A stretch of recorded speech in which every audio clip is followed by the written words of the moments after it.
வள்ளல் மீடியா நேயர்களுக்கு வணக்கம். மென் டூ அப்படிங்கிற ஒரு ஹேஷ்டேக் வந்து பார்த்தீங்கன்னா 3 நாளுக்கு முன்னாடி ஃபுல்லாக வந்து ட்ரெண்ட் ஆகிட்டே இருந்துச்சு, பீக்கில் இருந்தது.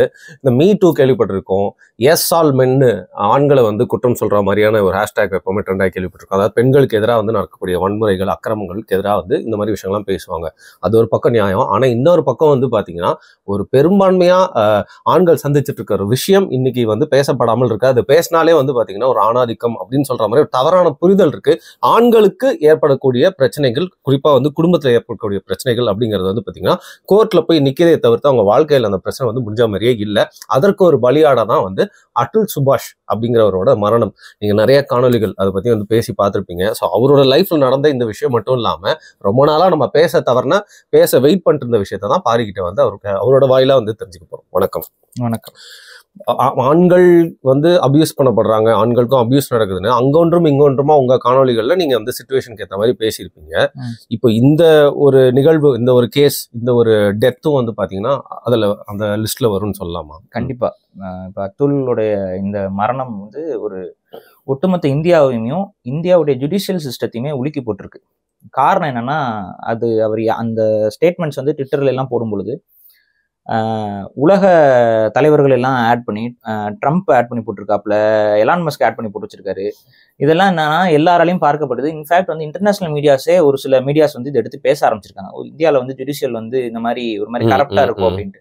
அதற்கு அடிப்படை காரணம் என்ன அப்படின்னா, ஒண்ணு, ஜட்ஜு வந்து பிரைப் கேட்டாங்க அப்படின்னு, அதாவது லஞ்சத்தை ஒரு நீதிபதி கேட்டார்கள் அப்படிங்கிற ஒரு வாக்குமூலத்தை அத்துல் வந்து தன்னுடைய அந்த இறக்குறதுக்கு முன்னாடி இருக்கக்கூடிய வீடியோலையும் சொல்றாப்புல, எழுதியும் வச்சிருக்காரு. ஒரு 40 பக்கத்துக்கு என்னமோ எழுதியிருக்காரு. அதுலயும் அவரு நல்லா கிளியரா 5 லட்ச ரூபா பிரைபு கேட்டாங்க, என் மீது எந்த குற்றமுமே கிடையாது, அப்படி இருந்தும் எனக்கு சாதகமா தீர்ப்பு சொல்றதுக்கு அவங்க வந்து பிரைபு ஒரு 5 லட்ச ரூபா கேட்டாங்க. அந்த பிரைபை நான் கொடுக்க முடியாதுன்னு சொன்னதற்காக எனக்கு எதிராகவே தீர்ப்பு கொடுத்தாங்கன்னு சொல்லி அந்த தீர்ப்பையும் காட்டுறாங்க. ஸோ இப்போ இதுல என்ன பிரச்சனை அப்படின்னு பாத்தீங்கன்னா, இந்த ஒரு இஷ்யூ வந்து இப்ப அத்துல் அவர் மேல தப்பா, அவர் மனைவி மேல தப்பா அப்படிங்கறதெல்லாம் நம்மளால முடிவு பண்ண முடியாது. அதுக்கு நீதிமன்றம் தான் முடிவு பண்ணணும் இந்த கேஸ. ஆனா அதை முடிவு பண்ற இடத்துல இருக்கக்கூடிய ஒரு நீதிபதி 5 லட்ச ரூபா கொடுத்தாதான் நீ நிரபராதியா இந்த நாட்டுல இருக்க முடியும் அப்படிங்கிற ஒரு நிலைக்கு அவரை தள்ளினது வந்து ஒட்டுமொத்த ஜுடிஷியல் சிஸ்டம் மேலேயே அவருக்கு நம்பிக்கையற்று போயிருக்கு. அதோடைய ஒரு படி கடந்தவர் என்ன சொல்லியிருக்காருன்னு பாத்தீங்கன்னா, தன்னுடைய இப்ப இந்த இறந்துட்டாரு, தன்னுடைய தற்கொலைக்கு பின்னால இந்த தீர்ப்பை வந்து விசாரிக்கும் பொழுது பொதுமக்கள் மத்தியில லைவ்ல தான் நீங்க அந்த கேஸை வந்து நடத்தணும், திரைமறைவா பண்ணக்கூடாது, லைவ்ல இந்த இது வந்து டிஸ்கஷனுக்கு உள்ளாக்கப்படணும், பேச்சுவார்த்தை இது பண்ணணும். ரெண்டாவது, என் மீது சுமத்தப்பட்ட குற்றம் என்பது, இந்த குற்றத்துக்கு வந்து எனக்கு நீதி கிடைக்கல அப்படிங்கிற பட்சம் வரைக்கும் என்னுடைய அஸ்தியை வந்து கரைக்காதீங்க, அஸ்தியை போய் அந்த இது பண்ணுவாங்கல்ல, அந்த கரைக்காதீங்க அப்படின்ட்டு வெயிட் பண்ணிட்டோம். அதுக்கப்புறம் இன்னொன்னு சொல்லியிருக்காரு, ஒருவேளை எனக்கு நியாயமும் நீதியும் கிடைக்கல அப்படிங்கிற பட்சத்துல என்னோட அஸ்தியை கொண்டு போய் நீதிமன்ற ஓரத்துல இருக்கக்கூடிய ஒரு டிச்சில கொண்டு போய் போட்டுருங்கன்னு இருக்காரு. அதுவும் உத்தரப்பிரதேசத்துல இருக்கக்கூடிய நீதிமன்றங்கள்ல போய் விசாரிக்காதீங்க, அந்த வழக்கு விசாரிக்கப்படக்கூடாது, பெங்களூர்ல இருக்கக்கூடிய நீதிமன்றத்துல அது விசாரிக்கப்படணும்னு சொல்லியிருக்காரு. அதற்கு காரணம் என்னன்னா, சமீபத்துல பெங்களூர்ல ஒரு கேஸ்ல வந்து ஒரு பெண் நீதிபதி வந்து ஒரு தீர்ப்பு கொடுத்தாங்க, பார்த்திருப்பீங்க. அதாவது ஒரு 6 லட்ச ரூபா ஜீவனாம்சம் கேட்டு, மாதம் 6 லட்ச ரூபா இல்ல, மாதம் 6 லட்ச ரூபா என் குழந்தைய பாத்துக்கிறதுக்கு ஜீவனாம்சத்தை கணவன் கொடுக்கணும்னு ஒரு கேஸ்ல ஒரு பெண் போட்டிருக்காங்க. அதற்கு இந்த நீதிபதி அவர்கள் என்ன சொல்லியிருந்தாங்கன்னா, 6 லட்ச ரூபாய்னா என்ன, நீங்க என்ன அவ்வளவு செலவு பண்றீங்க, அவ்வளவு செலவு பண்ணணும்னு உங்களுக்கு தோணுது அப்படின்னா நீங்க சம்பாரிச்சு செலவு பண்ணிக்கோங்க, அதுக்காக வந்து ஹஸ்பண்ட் எல்லாம் வந்து கொடுக்க சொல்ல முடியாது, அவனை புழிய முடியாது அப்படின்னு சொல்லிட்டு, அதுக்கப்புறம் அவங்க தாக்கல் பண்ணிருக்க அந்த அட்வொகேட் இருக்காங்களே, இந்த வழக்கு தாக்கல் பண்ண அட்வொகேட்ஸ் தானே, அட்வொகேட் கிட்ட கேள்வி கேட்பாங்க. அட்வொகேட் வந்து, இல்லைங்க மேடம், அது வந்து ஒரு பெரிய அமௌண்ட் போட்டா தான் இதை வந்து நீங்க இது பண்ணி கொடுப்பீங்க அப்படின்னா, இது என்ன பேரம் பேசுற இடமா அப்படின்ட்டாங்க அவங்க. இது நீதிமன்றத்துல உங்களோட அக்யூரேட்டா எவ்வளவு வேணும்னு நீங்க எதிர்பார்க்குறீங்க அதை தான் சொல்லணுமே இல்ல, கரெக்டான ஃபிகர்ஸ் தான் சொல்லணுமே இல்லையா, நீங்க வந்து பேரம் பேசுற மாதிரி நீங்க ஒரு 6 லட்சம் சொல்ல, நான் வந்து ஒரு 2-3 லட்சம் சொல்ல, இது என்ன மாதிரியான பேரம்? பெண் நீதிபதி அவங்க இது மாதிரி பேசி இருப்பாங்க. அது வீடியோ கூட இருக்கு. இதை பார்த்துருக்கிறாரு அத்துல். பார்த்ததுனால இந்த மாதிரியான நீதிபதி கிட்ட நம்ம வழக்கு வராம போயிருச்சேங்கிறது தான் அவருடைய வருத்தம். அப்ப அவரு ஒட்டுமொத்த நீதிமன்றங்களையும் அவர் குறை சொல்லல, ஒரு சில நீதிபதிகள் கரப்டா இருக்கனால இவரை போன்றவர்களோட வாழ்க்கை எந்த அளவுக்கு சீரழியுதுங்கிறது தான் அவருடைய இந்த கேஸ் காட்டுது. சரி, இதெல்லாம் வந்து அவருடைய அந்த சட்ட போராட்டம் அப்படிங்கிறத அவர் தோற்றுவிட்டார். அந்த தோல்வியில அவர் மனம் உடைந்து அவருடைய வாழ்க்கையை அவர் வந்து இது பண்ணிட்டாரு. அது வந்து ஒரு சரியான போக்கு கிடையாது. போதும்டா அப்படின்னு. அது ஒரு சரியான போக்கு இல்ல. அவரே இன்னும் கொஞ்சம் மனதைரியத்தை உருவாக்கி கொண்டு இதை வேற மாதிரி அணுகிருக்கலாம். அந்த அணுகிற வழி அவருக்கு தெரியாம அவருடைய வாழ்க்கையை மாய்த்து கொண்டார். ஸோ அது ஒரு தவறான இது. சரி, ஓகே. இப்ப இவர் மேல வைக்கப்பட்ட குற்றங்கள் என்னென்ன இவரோட கேஸ்ல நம்ம புரிஞ்சுக்கிட்டது அப்படின்னு நம்ம பார்க்கலாம். இவர் வந்து பாத்தீங்கன்னா ஒரு ஏஐ தொழில்நுட்பத்துல நிபுணர்களாக இருக்கக்கூடிய ஒரு, அதாவது தொழில்நுட்ப ஐடி வேலை பார்க்கிறாரு. அதுலயும் மிக முக்கியமாக இப்ப குரோ ஆகிட்டு வரக்கூடிய அந்த ஏஐ தொழில்நுட்பத்துல ஒரு நிபுணராகவும் இருந்திருக்கிறதுனால இவருடைய சம்பாத்தியம் என்பது கொஞ்சம் அதிகமாகவே இருக்குது. மற்ற ஐடி ஊழியர்களை விடவே இவருடைய சம்பாத்தியம் 2 மடங்கு 3 மடங்கு அதிகம் தான். அதனால வந்து நல்ல ஒரு செட்டில்டான ஒரு லைஃப் தான் அவர் வாழ்ந்துருக்காரு. இதுக்கு இந்த காலகட்டத்துல அவருக்கு 2019 தான் கல்யாணம் ஆயிருக்கு போல. ஒரே வருஷத்துக்குள்ள குழந்தையும் பிறந்திருக்கு. அந்த குழந்தை பிறந்ததுக்கு அப்புறம் இருந்தே இவங்களோட வாழ்க்கையில வந்து ஒரு சில டிஸ்அக்ரிமெண்ட்ஸ் ஏற்பட்டிருக்கு போல. இன்ஃபேக்ட் நான் எப்படி இதை பாக்குறேன்னா, குழந்தை பிறக்கிற வரைக்கும் அந்த பொண்ணு வந்து வெயிட் பண்ணிட்டு இந்த ஆளை பழி வாங்கியிருக்கிறாங்க அப்படிங்கிற மாதிரி தான் நான் பாக்குறேன். ஏன்னா குழந்தை பிறந்த உடனே அது ரீசன் என்னன்னா, இப்போ ஒரு பொண்ணு இருக்காங்க, அவங்களுக்கும் ஒரு ஆளுக்கும் கல்யாணம் ஆகுது. அவங்களுக்கு வந்து எனக்கு வாழ பிடிக்கல, இவர் என்ன அபியூஸ் பண்றாரு, அது இதுன்னு சொல்லிட்டு ஒரு கேஸ் கொடுத்து டிவோர்ஸ் வாங்கிக்கிறாங்க அப்படின்னா அந்த ஆளுடைய எந்த விதமான இதுவுமே இவங்களுக்கு வர தேவையில்லை. ஏன்னா எதுவுமே தெரியல. ஏன்னா நீங்க தான் விருப்பப்பட்டு டிவோர்ஸ்க்கு அப்ளை பண்றீங்க, வேண்டான்ட்டு போறீங்க. அப்ப அது வந்து டிமாண்ட் பண்ண முடியாது. எதை வச்சு டிமாண்ட் பண்ணுவீங்க? அது டிமாண்ட் பண்ண முடியாது. நீங்க கிரிமினல் கேஸ் வேணா கொடுக்கலாம், இவர் என்ன வந்து அபியூஸ் பண்ணாரு, கிரிமினல் கேஸ் இதெல்லாம். ஆனா எனக்கு ஜீவனாம்சம் கொடுன்னு சொல்லி அந்த டிமாண்டிங் இடம் வந்து ரொம்ப கம்மியா இருக்கும். ஏன்னா குழந்தைன்னு ஒன்று இருந்துச்சுன்னா அந்த டிமாண்ட் வந்து நல்லா வைக்க முடியும். ஸோ அதன் அடிப்படையில குழந்தைய பெத்துக்கிட்டு இந்த பொம்பளை டிமாண்ட் பண்ணியிருக்கோம் அப்படிங்கிறது தான் எனக்கு மனசுல அப்படிதான் படுது. ஏன்னா குழந்தை பிறந்த உடனேவே அவங்களுக்குள்ள டிஸ்அக்ரிமெண்ட்ஸ் அதிகரிக்குது. இது போக அந்த பொண்ணு வந்து ஃபுல் அண்ட் ஃபுல் இவருடைய பணத்தை வைத்து அளவுக்கு அதிகமா ஒரு கொஞ்சம் கூட நியாயமற்ற முறையில அவங்க செலவு பண்ணியிருக்காங்க. லாவிஷ் லைஃப் ஸ்டைல், ஊதாரி வாழ்க்கை வாழ்ந்திருக்காங்க. இன்னொன்னு, இவருடைய சம்பாத்தியத்தை மட்டுமே வச்சு அவருடைய தம்பியை படிக்க வைக்கிற செலவு, அதுக்கப்புறம் அவன் தம்பிக்கு ஏதோ பிசினஸ், இந்த மாதிரியான செலவு எல்லாம் பண்ணியிருக்காங்க. இன்ஃபேக்ட் இவங்க கேட்டிருக்க ஜீவனாம்ச தொகையே வந்து பாத்தீங்கன்னா 3 கோடி ரூபாய். அது சாதாரண தொகையே கிடையாது. 3 கோடி ரூபாய் ஜீவனாம்சம் கேட்டிருக்கிறாங்க. மாதம் வந்து இவங்களுடைய இது வந்து பாத்தீங்கன்னா 4 லட்ச ரூபாய் டிமாண்ட் பண்ணியிருக்காங்க. மாசம் நீ எனக்கு 4 லட்ச ரூபாய் கொடுக்கணும். இது வந்து ஜீவனாம்ச தொகை வந்து 3 கோடி ரூபாய் கொடுக்கணும் அப்படின்லாம் சொல்லியிருக்கிறாங்க. இதுதான் வந்து ஒரு மாதிரி ரொம்ப ஃபார்ஃபெச்டான கிளைம்ஸை வந்து இவங்க கேட்டிருக்கிறாங்க கோர்ட்ல. இதுல ஒரு குறிப்பிடத்தக்க நிகழ்வு என்னன்னு பாத்தீங்கன்னா, இந்த கோர்ட் விசாரணை நடக்கும் பொழுது அந்த கோர்ட்ல வந்துட்டு இது என்னால நிறைய பேருக்கு இந்த மாதிரி தற்கொலை ஆயிருக்கிறாங்க, வாழவே வழி இல்லாம போயிரும் அப்படின்னு சொல்லி அவர் வந்து ஒரு இதை சொல்றாரு. ஒரு ஆல்ரெடி நடந்த ஒரு சில விஷயங்கள், ஆண்கள் தற்கொலைக்கு உள்ளாகிட்டு இருக்காங்க, இந்த சட்டங்கள்ல கொஞ்சம் மாற்றங்கள் வேணுங்கிற மாதிரி அவர் அதை வாதாடி இருக்காரு போல. அப்ப வந்து அவங்களா செத்துட்டாங்களா, நீங்களும் ஏன் சாகாம இருக்கீங்க அப்படின்னு சொல்லி அந்த பொம்பளை கேட்டிருக்கா. யாரு? அந்த ஒய்ஃப் கேட்டிருக்கா, இந்த நிக்கிதா. நீங்க ஏன் சத்துட வேண்டியதானே, நீங்க ஏன் சாகாம இருக்கீங்க அப்படின்னு சொல்லி கேட்டிருக்கா. இதை வந்து அவர் மென்ஷன் பண்றாரு. என்னன்னா, இதை வந்து எங்க கேட்கறாங்க? நீதிமன்றத்துல கேட்கறாங்க. நீதிமன்றத்துல இதை கேட்கும் பொழுது ஜட்ஜும் வந்து கூட சேர்ந்து சிரிச்சுக்கிட்டு இருந்தாங்க அப்படின்னு சொல்லி அவர் சொல்றாரு. ஸோ இது எந்த அளவுக்கு அவர் வந்து இந்த நீதித்துறையின் மீது நம்பிக்கை இல்லாமல் போனதுக்கு இதெல்லாம் ஒரு காரணம். அதாவது ஒரு தற்கொலைன்னா அந்த தற்கொலைக்கு தூண்டுதலாக அமைந்த நிகழ்வுகள்னு ஒண்ணு இருக்கும்ல, அதை பார்க்கணும்ல. ஒரு நீதிமன்றத்துல ஒரு பெண் இப்படி பேசும்பொழுது அந்த நீதிபதி வந்து அவங்களை கண்டிச்சிருக்கணும். அது நீதிமன்றத்தை அவமதிக்கிறது. ஒருத்தனை போய் நீ போய் செத்துருன்னு சொல்றது, அது அந்த பெண் சொல்றாங்க. ஆனா அந்த நீதிபதியா அப்ப அதை கேட்டு சிரிச்சுக்கிட்டு இருந்தாங்க அப்படின்னா என்ன மாதிரியான நாட்டில் நம்ம இருக்கோம்னு நான் ஒன்றும் புரியல. அதுதான் அவருக்கு எப்படி ஹோப்பே இல்லை.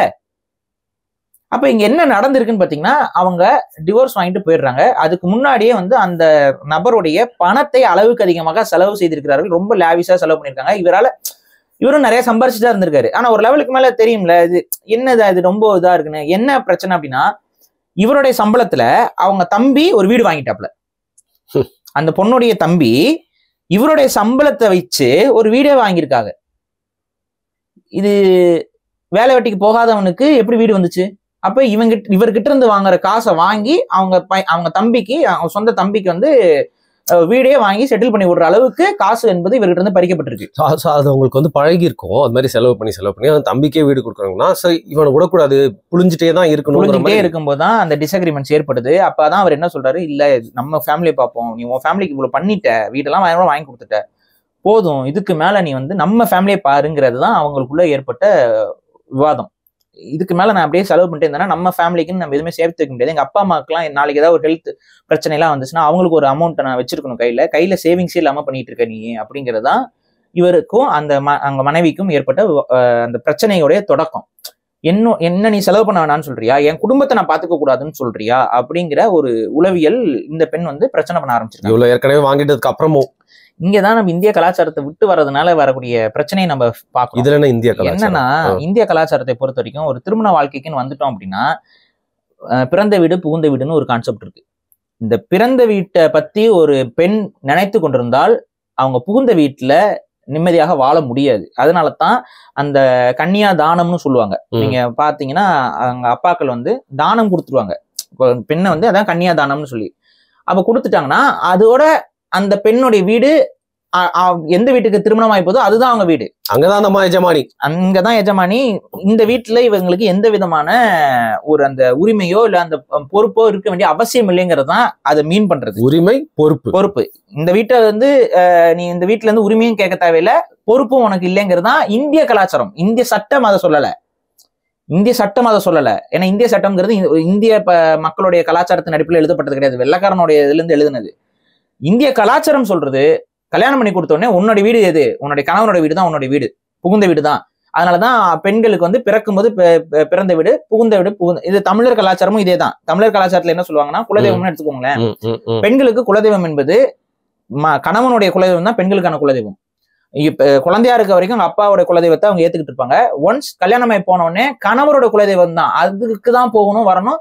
இவங்க குலதெய்வத்துல இவங்களோட முறைகள்லாம் செய்யணும்னு அவசியம் இல்லை, வரணும்னே அவசியம் இல்லை, வர வேண்டாம் தான் சொல்லுவாங்க. புரியுதுங்களா?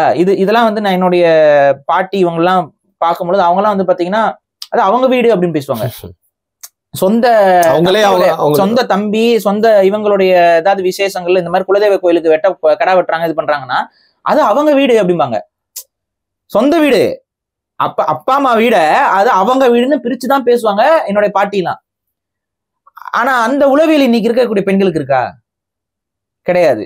ஏன்னா இந்த உளவியல் இருந்துச்சுன்னா தான் புகுந்த வீட்டுல பிரச்சனை வராம இருக்கும். ஆனா இன்னைக்கு ஓப்பனா சொல்றேன், நிறைய பெண்களுக்கு அந்த உளவியல் கிடையாது. அவங்க அப்பா அம்மாவும் அதை வந்து சொல்லி வளர்க்கறது இல்லை. இங்க என்ன சிக்கலாயிருதுன்னு பாத்தீங்கன்னா, நீங்க கல்யாணம் பண்ணி கொடுக்குறீங்க, கல்யாணம் பண்ணி கொடுத்தோன்னே இந்த பெண் வந்து ஒரு ஹஸ்பண்டோட வீட்டுல ஹஸ்பண்டோடைய ரெவன்யூல வாழ்றதுக்கு நீங்க அனுப்பிடுறீங்க. அப்ப டிசைடிங் அத்தாரிட்டி யாருக்கிட்ட இருக்கும், ரெவன்யூ யாருக்கிட்ட இருந்து வருதோ அவங்க தான் அந்த ஃபேமிலியை டிசைட் பண்ணி அவங்க ஒரு பிசினஸ் பண்ணலாம், ஒரு இன்வெஸ்ட்மெண்ட் வச்சுக்கலாம், கடன் வச்சுக்கலாம், எதுவா டிசைடிங். இன்னைக்கு காலகட்டத்துக்கு கொஞ்சம் குழப்பமா இருக்கே பாரு, ரெண்டு பேருமே ஏர்ன் பண்றாங்க, அதிகமாவே பெண்கள் ஏர்ன் பண்றாங்க. சொல்லிடுறேன், அதுக்கப்புறம் இந்த எது சரின்னு நம்ம மக்களே முடிவு பண்ணிக்கிட்டோம். சரி, ரைட். இன்னைக்கு இருக்கிற இது பிரச்சனைனா ரெண்டு பேரும் ஏர்ன் பண்றப்ப நீங்க சொல்றது ஒரு வாஸ்தவம். ஆனா இந்த கேஸ்ல நீங்க பாருங்க, நிகிதா வந்து இன்ஃபோசிஸ்ல வேலை செய்யறாங்க, ஆனா யாரோட பணத்தை கேட்டுட்டு இருக்காங்க? நீ ஏன் வேலை செய்யும் போது உன் குழந்தை ஏன் பாத்துக்க முடியல? இன்ஃபோசிஸ்ல வேலை செய்யணும், அவங்களுக்கு ஒரு டீசென்டான சேலரி வந்துட்டு இருக்கும். கண்டிப்பா எனக்கு தெரிஞ்சு ஒரு 80,000 கிட்ட மாசம் சம்பாதிக்கிற பெண்மணி தான். அப்படி இருந்து கணவனுடைய எதுக்கு தொங்கிட்டு இருக்கணும்? இப்ப புரியுதுங்களா? இந்த உளவியல் நீங்க பாருங்க, நீங்க உளவியல் இன்னும் வந்து ஹஸ்பண்ட் கிட்ட வந்து கிளிங்கியா இருக்கக்கூடிய உளவியல் இருக்கக்கூடிய பெண்கள் எனக்கு சட்டம் மட்டும் ரெண்டு பக்கமும் சமமா இருக்கும்னா என்ன பேச்சுது? அப்ப இதை விட்டுருங்க, அந்த கிளிங்கினஸை விட்டுருங்க. இதை செய்யணும், எனக்கு அதை செய்யணுங்கிறத விட்டுருங்க. நகை வாங்கி போடணும், அது வாங்கி கொடுக்கணும், புடவை வாங்கி கொடுக்கணுங்கிறதெல்லாம் விட்டுருங்க. உங்களுக்கு தேவையான ட்ரெஸ் நீங்க வாங்கிக்கோங்க. ஏன் ஹஸ்பண்ட் வரீங்க?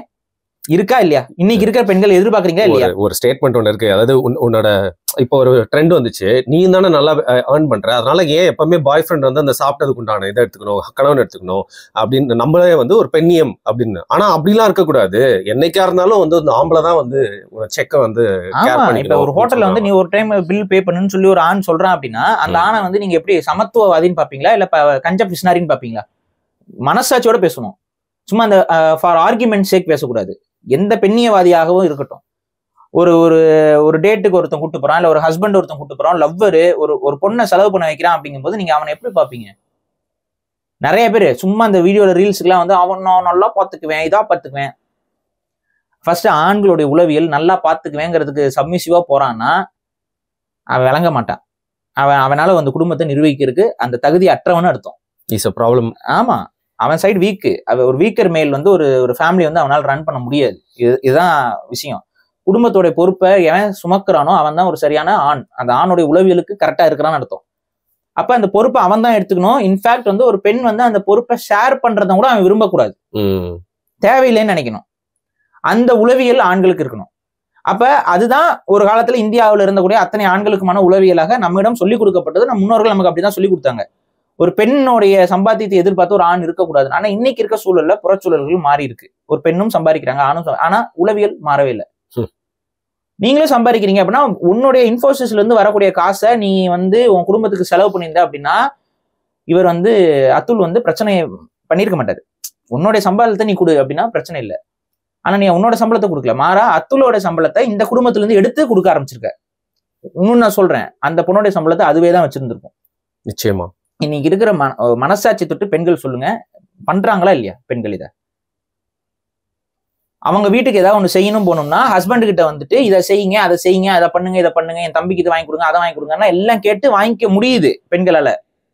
ஆனா அவங்களுக்கானதை நான் சேவிங்ஸ் வைக்கிறேங்க, நம்ம குடும்பத்துக்காக தானங்க சேவிங். அந்த நம்ம குடும்பத்துக்காக தானே சேவிங்கிறது என்னைக்குமே நம்ம குடும்பத்துக்கான சேவிங்காவே இருக்காது. அந்த குடும்பத்துக்குன்னு இல்ல, அந்த பெண்ணுக்கானது. இந்த செல்ஃபிஷ்னஸ் வந்து பெண்களிடம் அதிகமாக இருக்கிறது, இல்லைன்னு நம்ம மறுக்க முடியாது. உங்க வீட்டுக்குள்ள இருக்கக்கூடிய பெண்களே நீங்க பாருங்க, இந்த இந்த இந்த சிந்தனை இருக்கா இல்லையா? யாரையும் நம்புறது கிடையாது, ஹஸ்பண்டையும் நம்புறது இல்ல. அதுக்கப்புறம் வந்துட்டு நம்ம பிறந்த வீட்டுல நம்மள வந்து பெரிய அளவு மதிக்கணும் அப்படின்னா நம்ம வந்து பெருசா காசு கொடுக்கணுங்கிற அந்த இடத்துல நிறைய பெண்கள் கமிட் வேற ஆயிக்கிறாங்க இன்னைக்கு. அதை வந்து ஆக்சுவலா அது கரெக்டா ஒரு கல்யாணத்துக்கு முன்னாடி பேசிட்டு என்னோட ரெவன்யூல இருந்து நான் இவ்வளவு எங்க அப்பா அம்மாவோட வளர்ச்சிக்காக கொடுக்க போறேன், 2 பேரும் ஒத்துக்கிட்டா அது தப்பு இல்ல. அதை பண்ணும் பொழுது அது ப்ராப்ளம் வராது. அப்பெல்லாம் வந்து இதை பத்தி பேசுறதே கிடையாது, இந்த ஸ்பீச்சஸ் வர்றது இல்ல. அதுக்கப்புறம் வந்து நியாயப்படி கேட்கும்போது நான் சம்பாதிக்கிறேன் எங்க அப்பா அம்மாவுக்கு கொடுக்க கூடாதா அப்படிங்கிற அந்த ஒரு என்னப்பாடு வருது. இதே ப்ராப்ளம் என்னோட ஃப்ரெண்டு வந்து ரொம்ப வேதனைப்பட்டு என்கிட்ட ரோட்ல சொன்னா, என்னோட அப்பா அம்மாவுக்கு மெடிக்கலுக்கு ஏதாவது கொடுக்கணும்னா கூட வந்து சண்டை போடுறா. அதான் அவங்க வீட்டுக்கு பாருங்க, இது பெண்களோட உளவியல். இது வந்து எல்லா பெண்கள்கிட்டயுமே இதை நம்ம பார்க்க முடியும். பட் இதை நீங்க பேசிட்டீங்க பாரு, மூட்டையை அவுத்து விட்டு பேசிட்டீங்க, சரியா? ஆனா ஜெண்டர் வார் இந்த மாதிரி ஒருத்தன் செத்ததுக்காகனாச்சும் பேசுவோமே. எத்தனை நாளைக்கு நம்ம இந்த ஐயோ ஐயோ அப்படின்னு ஏன் அப்படி மனசாட்சி தொட்டு சொல்லுங்க. இதை எத்தனை ஆண்கள் ஒத்துக்கிறீங்க, எத்தனை பெண்கள் நீங்க ஒத்துக்கிறீங்க? பெண்களை பொறுத்து நான் ஏன் சொல்லுவேன், பெண்களை கேட்கிறேன். பெண்கள் எல்லாமே நாத்தனாரா இருக்கும்போது ஒரு ஸ்டாண்ட் எடுப்பாங்க, பொண்டாட்டியா இருக்கும்போது ஒரு ஸ்டாண்ட் எடுப்பாங்க, மாமியாரா இருக்கும்போது ஒரு ஸ்டாண்ட் எடுப்பாங்க, அம்மாவா இருக்கும்போது. என்னத்துக்கு இந்த இத்தனை மாத்தி மாத்தி ஒரு ஸ்டாண்டு? பெண்களுக்கு ஏதாவது ஒரு ஸ்டாண்ட் இருக்குதா? ரீசன் என்ன? பெண்களோட ஸ்டாண்ட் அதிகமா செல்ஃபிஷ்னஸ்ங்கிறதுக்கு இதுதான் காரணம். நடுநிலையாவே நிக்க முடியாதுங்க அவனால. அவங்களே மாமியாரா இருக்கும்போது ஒரு ஸ்டாண்ட் எடுப்பாங்க, மருமகளா இருக்கும்போது ஒரு ஸ்டாண்ட் எடுப்பாங்க, அம்மாவா இருக்கும்போது ஒரு ஸ்டாண்ட் எடுப்பாங்க. என்னது இது? இல்ல அதனாலதான் இத்தனை சேனல்ல இத்தனை சீரியல் இருக்கு, இவ்வளவு ஸ்டாண்ட், இவ்வளவு பாயிண்ட் ஆஃப் வியூ இருக்கிறதுனாலதான். அப்ப இது என்ன விஷயம்? ஒரு நாத்தனாரா இருக்கக்கூடிய எல்லா இதுன்னு கேளுங்க. அண்ணி வந்து வேணும்னே பண்றாங்க, அண்ணி வந்து ரொம்ப அண்ணனை சொரன்றாங்க, அது இதுன்னு பண்றாங்களா இல்லையா? ஏன் அண்ணி வந்து அவங்க வீட்டுக்கு தான் அந்த உளவியல் வராது, புரியுதா? இப்ப அவங்க வீட்டுல இருந்து சொத்தை வந்து கேட்கும் போது உங்க வீட்டுல சொத்தை வாங்கிட்டு வாங்கல, இந்த மாதிரி. ஆனா அவங்க சைடுக்கு வரும்போது அது வேற, என் தம்பிக்கு வேணும். அப்ப இது என்ன மாதிரியான உளவியல்? இந்த உளவியல் நம்ம அன்றாடம் பார்த்து கொண்டிருக்கோம். பெண்கள் இந்த உளவியல் இருந்து மாத்திக்கணும். முதல்ல நியாய தர்மத்தின் அடிப்படையில் நிக்கணும். ஒரு இடத்துல நின்னீங்கன்னா தான் அந்த இடத்துல நம்ம ஒரு கன்க்ளூஷனுக்கு வர முடியும். ஆனா இந்த இடத்துல பெண்கள் அப்படி நிக்கிறது இல்ல. நீங்க டிபேட்ஸுக்கு வர பெண்களுமே அதுதான். டிபேட்ஸ்லாம் அவங்க வந்து மாறிக்கிட்டே இருப்பாங்க, ஸ்டாண்ட் மாறிக்கிட்டே இருப்பாங்க, ஒவ்வொரு விஷயத்துக்கும் ஒவ்வொரு ஸ்டாண்டு. இந்த விஷயத்திலே எடுத்துக்கோங்களேன். இப்ப அத்துலை பொறுத்த வரைக்கும் என்ன, என்னுடைய குடும்பத்துக்கு ஒரு செலவுக்கு ஒரு அதை மீறி நம்ம செலவு பண்ணக்கூடாதுங்கிறது தான் அவருடைய எண்ணமா இருக்கு. அளவுக்கு அதிகமாகவும் ஆல்ரெடி செலவு கொடுத்தாச்சு, போதுங்கிற ஒரு ஸ்டாண்ட்ல அவர் நிற்கிறார். இதுக்கு மேல முடியாது அப்படிங்கும் போது தான் பிரச்சனை வருது, பிரிஞ்சு போறாங்க.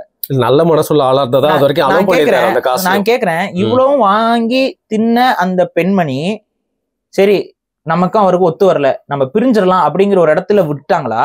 மாறாக அவங்க என்ன பண்றாங்க அடுத்து, ஓ என்ன வந்து நீ வந்து நான் சொல்றதை நீ கேட்காம நீ போவ, அப்ப நான் என்ன பண்றேன் பாரு அப்படின்னு சொல்லிட்டு இருக்கிறதுல இருக்க அத்தனை பவரையும் அபியூஸ் பண்றாங்க. பெண்களுக்கு ஒரு கரிசனத்தோடு இந்த இந்திய அரசு கொடுக்கப்பட்டிருக்கக்கூடிய அத்தனை உரிமைகளையும் மிஸ்யூஸ் பண்றாங்க. இங்கதான் இப்ப இந்த கேஸ் வந்து ரொம்ப விவாதிக்கக்கூடிய ஒரு இடத்துக்கு வருது. இங்க நியாயம் தர்மம் இதெல்லாம் வந்து அந்த குடும்பத்துக்குள்ள என்ன நடந்துச்சுங்கிறத நம்ம ஆய்வு செஞ்சாதான் சொல்ல முடியும். ஆனா ஒரு பேசிக்கா பாருங்க, ஒரு அபியூசர்னு நீ சொல்ற, அத்துல வந்து நீ ஒரு அபியூசர்னு சொல்ற. என்ன இடத்துல கேஸ் கொடுத்திருக்காங்கன்னு பாத்தீங்கன்னா, முறையற்ற உறவு முறைக்கு என்ன வற்புறுத்தினார். இது ஆக்சுவலா வந்து டொமஸ்டிக் வயலன்ஸ்ல வர ஒரு செக்மெண்ட். டொமஸ்டிக் வயலன்ஸ் அப்படின்னா ஆக்சுவலா என்ன அப்படின்னா, ஒரு பெண்ணை நீங்க அடிக்கிறது, ஒரு பெண்ணை நீங்க துன்புறுத்துறது, ஒரு ஆர்குமெண்ட்ல வந்து கை வாங்குறது, அதுக்கப்புறம் வந்து ஒரு சிகரெட்ல இந்த சூடு வைக்கிறது, இந்த மாதிரியான விஷயங்கள். இதுல எல்லாம் என்ன அடிச்சாரு பண்ணாரு இது போனாருன்னா ஒரு பேசிக்கான ஒரு எவிடன்சஸ் வந்து கேட்க முடியும். கோர்ட்ல அடிச்சாராமா, அதுக்கு என்ன ஆதாரம்னா அடிக்கவே இல்லைன்னு ஒரு சொல்லுவாப்புல இதெல்லாம். ஆனா இதை பேசுறதுக்கே ஒரு இடத்துக்கு இல்லாம இன்னொரு இடம் அப்படின்னா வந்து என்ன வந்து செக்ஸுவலான அபியூஸ் வந்து மேரிட்டல் இதுலயுமே ரேப் அப்படிங்கிற ஒரு விஷயம் இருக்கு. ஏன்னா வந்து செக்ஸுவலா அவர் வந்து எனக்கு விருப்பம் இல்லாத நேரத்துல என் கூட புணரணும்னு ஆசைப்பட்டாரு, இல்ல எனக்கு வந்து ரொம்ப தவறான முறைகள் எல்லாம் நான் விருப்பம் இல்லாத முறை ஆபாசமான சில விஷயங்கள் இதெல்லாத்தையும் சொல்லி ஒரு கேஸை கொடுக்கும்போது இங்க வந்து ஜட்ஜஸ்னால வந்து ஆராய்ஞ்சிட்டு இருக்க முடியாது. இப்படி ஒரு கேஸ் இருக்கு அப்படின்னு சொன்னா இது ஆட்டோமேட்டிக்கா என்ன ஆகுதுன்னா, இந்த கேஸ் வந்துருச்சுனாவே ஒரு ஆண் வந்து ஒரு குற்றவாளின்னு ஆயிடுறான். இப்ப அவன் சொல்ல முடியுமா நான் அப்படிலாம் பண்ணல அப்படின்னு சொன்னாலும்? அவனோட வாதத்தை அந்த வாதத்தை எதை வச்சு, எந்த பேசிக் ஃபேக்ட் வச்சு ஏத்துக்கிறது? இவங்க சொல்றாங்கல்ல இப்படி ஒரு குற்றத்தை இவங்களால கேஸ் ஃபைல் பண்ண முடியுது. இப்ப இந்த கேஸை ஃபைல் பண்ண முடியுது அப்படின்னா எந்த ஆதாரத்தை வச்சு இதை நீ சொல்ற அப்படின்னு ஒரு விஷயம் இருக்குல்ல. ஆதாரமற்ற ஒரு குற்றச்சாட்டாக தானே இது இருக்கு. ஆனா இது எப்படி கேஸா ஃபைல் பண்ண முடியுது? இது எப்படி கேஸ் வந்து எடுத்துக்கிறாங்க? இந்த ஒரு கேஸை வந்து ஒரு ஒய்ஃப் வந்து சொல்லி கொடுக்குறாங்க ஹஸ்பண்ட் மேல, இந்த பொம்பளை கொடுத்துருக்கு, இந்த நிகிதா கொடுத்துருக்கு அத்துல் மேல வந்து நீ வந்து இவர் வந்து என்ன முறைகேடா வந்து செக்ஷுவல் இது அபியூஸ் பண்ணாரு ஃப்ரேம் பண்ணிருக்காங்க கேஸ். இதை வந்து அக்செப்ட் பண்றாங்க. இந்த கேஸ் வந்து விசாரணைக்கு வருது. இந்த மாதிரி அதுக்கப்புறம் வந்து அவர் மேல கிட்டத்தட்ட பல வழக்குகள் கொடுத்துருக்காங்க தொடர்ச்சியா. இந்த மாதிரி ஏன்னா வந்து டவுரி இவ்வளவு காசை வாங்கி தின்னுட்டு டவுரி கேட்டாருன்னு சொல்லிட்டு நான் என்ன கேக்குறேன்னா, இது எதுக்குமே எந்த ப்ரூஃபும் தேவை கிடையாதுங்க. இதுதாங்க ஆபத்து. எந்த ப்ரூஃபும் இல்லாம யாருடைய மனைவி வேணாலும் நாளைக்கு போய் நான் டவுரி கேட்டான்னு சொல்லலாம், என்ன செக்ஸுவல் அபியூஸ் பண்ணாங்கன்னு சொல்லலாம். இது எப்படி நம்ம அக்செப்ட் பண்ணிட்டு போறோம்? ஒன் சைடடா இருக்காம, ஒன் சைடட் யார் வேணாலும் போய் கொடுக்கலாம், கேஸ் கொடுக்கலாம். நாளைக்கு யாராவது ஒரு கணவன் மனைவிக்குள்ள சண்டைன்னா நாளைக்கு போய் அவங்க இப்படி கொடுத்துட்டாங்கன்னா அவன் ஜோலி முடிஞ்சுது. அப்ப மனைவி வந்து அது மாதிரி கொடுத்துட கூடாதுங்கன்னா அந்த ஒரு பயத்திலேயே இப்படி கேஸ் கொடுத்துட்டு என்ன பண்றது? அப்படி கேஸ் கொடுத்தா டிவோர்ஸே ஆனாலும் கூட காசு கொடுத்துட்டு உட்காந்துருக்கணுமே காலத்துக்கும். ஆனா இப்படி கேஸ் கொடுத்துட்டா என்ன ஆகுறது? அப்படி கேஸ் கொடுத்துட்டா என்ன ஆகுறது? அப்ப இதெல்லாம் வந்து பெண்களுக்கு இந்த சட்டம் என்பது ரொம்ப சாதகமாக அமைஞ்சிருக்கு. நான் கேட்கிறேன், அவ்வளவு வாங்கி தின்ன இந்த நிகிதா இப்படி வந்து இவர் மேல வந்து இவரோட லைஃபையே ஒழிச்சு விடுற இடத்துல கொண்டு வந்து கேஸை கொடுக்குறாங்க அப்படின்னா இது எப்படி நம்ம அக்செப்ட் பண்ணிக்க முடியும்? இல்ல இன்னொன்னு பாரு, நிறைய கேஸ் போட்டிருக்காங்க நீங்க சொன்னீங்க. அப்படி இருக்கிறப்ப ஒவ்வொரு கேஸோட ஹியரிங்கும் வெவ்வேறு இடத்துல வெவ்வேறு நாள் இருக்குமே பாரு. ஆமா, இது வந்து கிட்டத்தட்ட அபியூஸ் தான். இது நம்ம நீதித்துறை வந்து வழக்கை வந்து உடனே முடிக்காது. வாய்தான்னு ஒரு 50 முறை 60 முறைக்கு மேல, அது நான் ரொம்ப மினிமமா சொல்றேன், நம்ம கேசஸ் வச்சுன்னு சொல்றேன் நான். சரி, வாய்தான்னு போட்டுக்கிட்டே இருப்பாங்க, போய்கிட்டே இருக்கணும். மாசத்துக்கு ஒரு முறை வாய்தா. இப்ப ஒரு கேஸுக்கு மாசத்துக்கு ஒரு முறை வாய்தானா ஒரு முறை நீங்க ஒரு ஊருக்கு போகணும். அந்த ஊருக்கு போற செலவு கவர்மெண்ட் எடுத்துக்குமா? அன்னைக்கு நீங்க வேலையை விட்டுட்டு அது வந்து ஒர்க்கிங் டேஸ் லொட்டு லூஸ் எல்லாம் கிடையாது. இந்த அவங்க போடுறது திங்கக்கிழமை செவ்வாய்க்கிழமை அன்னைக்கு நமக்கு பொழப்பு எல்லாத்தையும் விட்டுட்டு போய் நிக்கணும், ஆஜராகணும். இதெல்லாம் நான் அனுபவிச்சுட்டு இருக்கேன், கேஸுக்கு நான் அலைஞ்சிக்கிட்டு இருக்கேன், அதெல்லாம் எனக்கு தெரியும். அதெல்லாம் நமக்கு தெரியுது இல்ல, நமக்கு சம்பாதிக்கிறதே அதுல ஒரு அமௌண்ட் ஓடிடும். மாசம் இன்னொரு ஊருக்கு நீங்க ஒரு மாசம் நீங்க போயிட்டு வரணும்னா எவ்வளவு ஆகும்? இன்னைக்கு இருக்கிற எக்ஸ்பென்ஸ்ல 6000 ரூபாய் கிட்ட ஆயிருக்கும். 5000 இருந்து 6000 தங்குறது, சாப்பாடு, பெட்ரோல் எல்லாமே. அப்புறம் அங்க போனோம்னா சும்மா இருக்க மாட்டோம், வழக்கறிஞருக்கு நம்ம ஃபீஸ் கொடுக்கணும், இந்த வேலையெல்லாம் இருக்கு. இது எப்படி ஒரு சாமானியனால எப்படி சமாளிக்க முடியும்? காசு இருக்கவனாலே இதெல்லாம் சமாளிக்க முடியாது. இல்ல பிரதர், இவர் ஐடில ஒர்க் பண்றாரு. இப்ப இவருக்கு 3-4 கேஸ் வைங்களேன், ஒவ்வொரு கேஸுக்கும் ஒவ்வொரு நாள் வாய்தான்னு வரும். இப்ப இவர் வந்து பெங்களூர்ல இருக்கு, பெங்களூர் வந்து யூபிக்கு போய் தான் ஆகணும். அப்ப வந்து ஒரு சில டைம்ஸ் எக்ஸ்கியூஸ் கொடுக்கலாம் ஒரு இதுல. ஆனா இது வந்து கிரிமினல் வழக்கு மாதிரி தானே இது. சோ அதனால எக்ஸ்கியூஸ் எல்லாம் பெருசா இருக்காது, போய் தான் ஆகணுங்கிற மாதிரி சிச்சுவேஷன் அமையும். போயிட்டே இருக்கணும், இதுல வேலையும் பார்க்கணும், இந்த மாதிரி கேஸுக்கு போயிட்டு வரணும். அதுவும் காலையில கோர்ட்டு காலங்காத்தால இருக்கும். உங்களுக்கு சௌரியப்படுற நேரத்துக்குலாம் போக முடியாது. கோர்ட்ல ஜட்ஜு எந்த மணிக்கு இருக்கு சொல்லியிருக்காங்களோ அத்தனை மணிக்கு நீங்க அங்க இருக்கணும். ஆக்சுவலா அப்படி கிடையாது, அந்த கோர்ட்ல அந்த கேஸ் எத்தனை மணிக்கு வேணாலும் வரும். நீங்க ஆனா அவங்க சொல்ல, நீங்க ஆனா காலையில கோர்ட் திறக்கிற வாசல் கிட்ட வந்து உட்காந்து காரிடார்ல போய் நிக்கணும். காலையில இருந்து உட்காந்துருப்பீங்க, உங்க கேஸ் வந்து சாயந்தரம் கூட வரலாம். காலையில இருந்து சாயந்தரம் வரைக்கும் நீங்க உட்காந்துக்கிட்டு அந்த கேஸ் எப்ப கட்டு வந்து அவர் ஜட்ஜ் வந்துட்டு கூப்பிடுவார்ல, அந்த கூடும்போது நீங்க இருக்கணும், இல்லைன்னா ஆப்சென்ட். பசிக்குதேன்னு டீ குடிக்க போனீங்கன்னா ஆப்சென்ட். எப்படி ஆப்சென்ட்? எதனால ஆப்சென்ட்? பிரச்சனை வரும். வர முடியலன்னா முன்கூட்டியே மனு போடணும். மனு போடுறதுக்கு வழக்கறிஞருக்கு நம்ம காசு கொடுத்து மனு போட வைக்கணும். இவ்வளவு பிரச்சனை இருக்கு நம்ம நீதித்துறையில. அப்ப ஒரு கேஸை டக்குன்னு முடிச்சுட்டாங்கன்னா குற்றம் இல்லாம அலையும் போது எவ்வளவு எரிச்சல் இருக்கும் நமக்கு. ஒரு கேஸ் இருக்கு, அந்த கேஸுக்கு இருக்கு, சாரங்கள் இருக்கு, இவங்க ஆதாரங்கள் இல்லாம பொய் வழக்கு, இது தீர்ப்பு கொடுத்து முடிச்சிடலாம்ல, இது பொய் வழக்கு, சோடிக்கப்பட்ட வழக்கு, இதுல வந்து செல்லாதுன்னு சொல்லிட்டு போயிடலாம்ல, முடிஞ்சுது. ஆனா அப்படி முடிக்கிறது இல்லை எந்த கேஸையும். இப்ப இவரோட வழக்குமே வந்து பாத்தீங்கன்னா சோடிக்கப்பட்ட வழக்குங்கிறது அந்த நீதிபதிக்கெல்லாம் தெரியாமலாம் இருக்காது.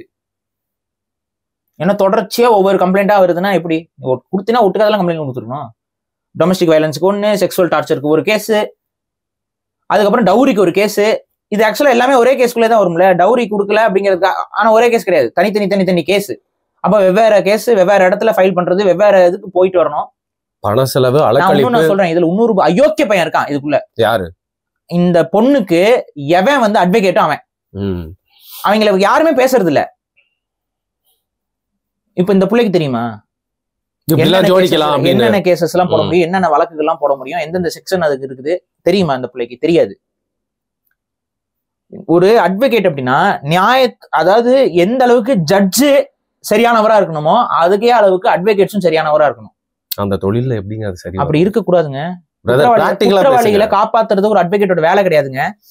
ஒரு கொலைகாரனையும் அவனுக்கும் ஆஜர் ஆகணுமே ஒரு அட்வொகேட், அதான நீதித்துறை சொல்லுது. ஆஜர் ஆகணும், ஆஜராகி அவன் தரப்பு வாதத்தை சொல்லணும். அவன் குற்றவாளினா அவனை வந்து ஏமாத்துறதா, பொய் சொல்றதா? குற்றவாளினா குற்றவாளி தான். ஒரு அட்வொகேட் வந்து ஒரு குற்றவாளியை வந்து நிரபராதியெல்லாம் மாத்த முடியாது, புரியுதுங்களா? ஆனா குற்றவாளியை காக்கக்கூடிய இடத்துல இன்னைக்கு அட்வொகேட்ஸ் வந்துட்டாங்க. அட்வொகேட்ஸோட தொழில் என்ன? நியாயத்துக்காக போராடுறதுதான் அட்வொகேட்ஸோட தொழில். அதை ஆக்சுவலா நீங்களாம் கன்ஃபியூஸ் ஆயிட்டீங்க எல்லாம். உண்மையான வேலை என்னன்னா, ஒரு அட்வொகேட் வந்து இப்ப நீங்க குற்றம் சுமத்தப்படுவீங்க, நீங்க உங்களுக்கு ஒரு அட்வொகேட் வச்சுக்கணும். நீங்க வைக்கலனாலும் கவர்மெண்டே ஒரு அட்வொகேட்டை உங்களுக்கு வைக்கும். உங்க தரப்பு வாதத்தை சட்டத்தின் அடிப்படையில நீதிபதி கிட்ட கொடுக்கறது தான் உங்களுடைய அந்த அட்வொகேட்டுடைய வேலை. அந்த வேலையை மட்டும்தான் ஒரு அட்வொகேட் செய்யணும்.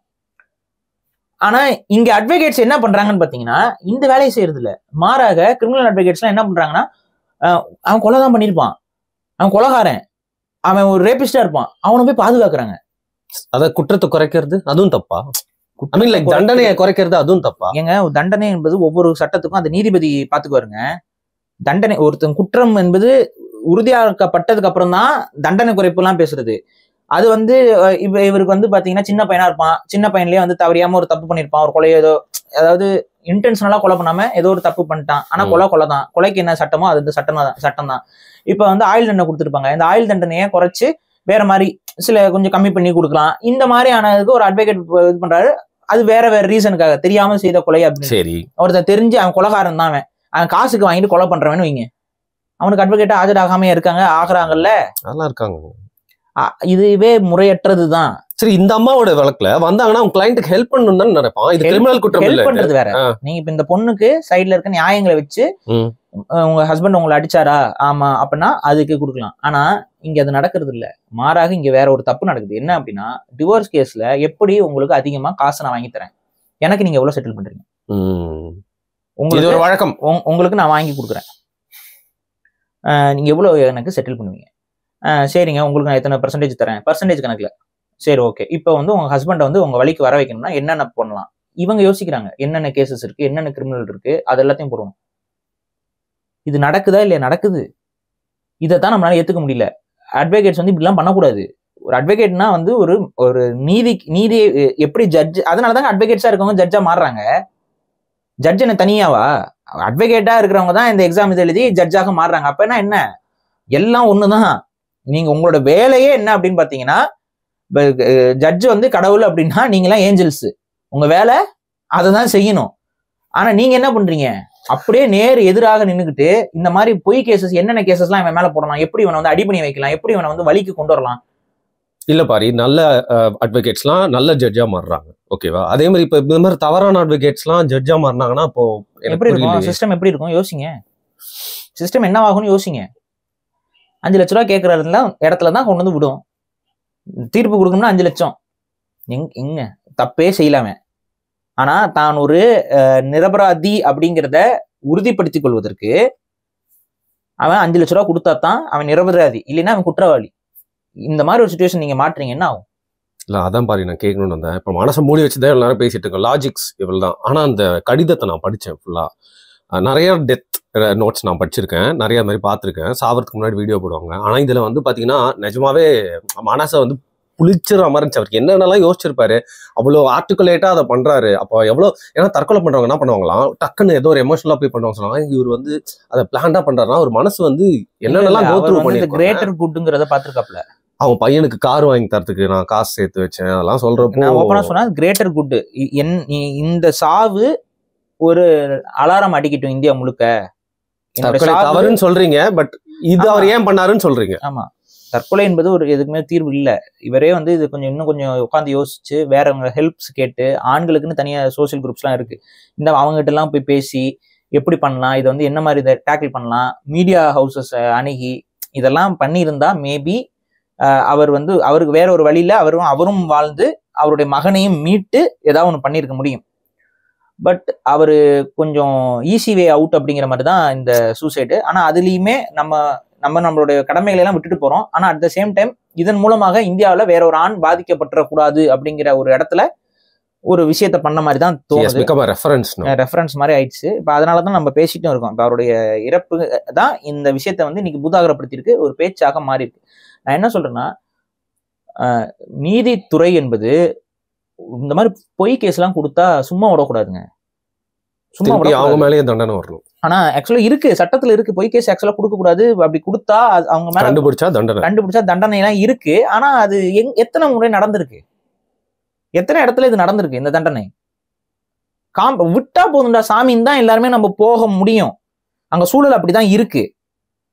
நம்ம கேஸ்ல இருந்து வெளியில வந்துட்டா போதும்டா அப்படிங்கிறது. ஏன்னா அதுல இருந்தே வெளியில வர முடியாது, அதுக்கே தீர்ப்பு வர்றது இல்ல. அப்படி இது வரைக்கும் போடப்பட்ட வழக்குகள் எல்லாம் அப்படியே வழக்குகளா தானே இருக்குது.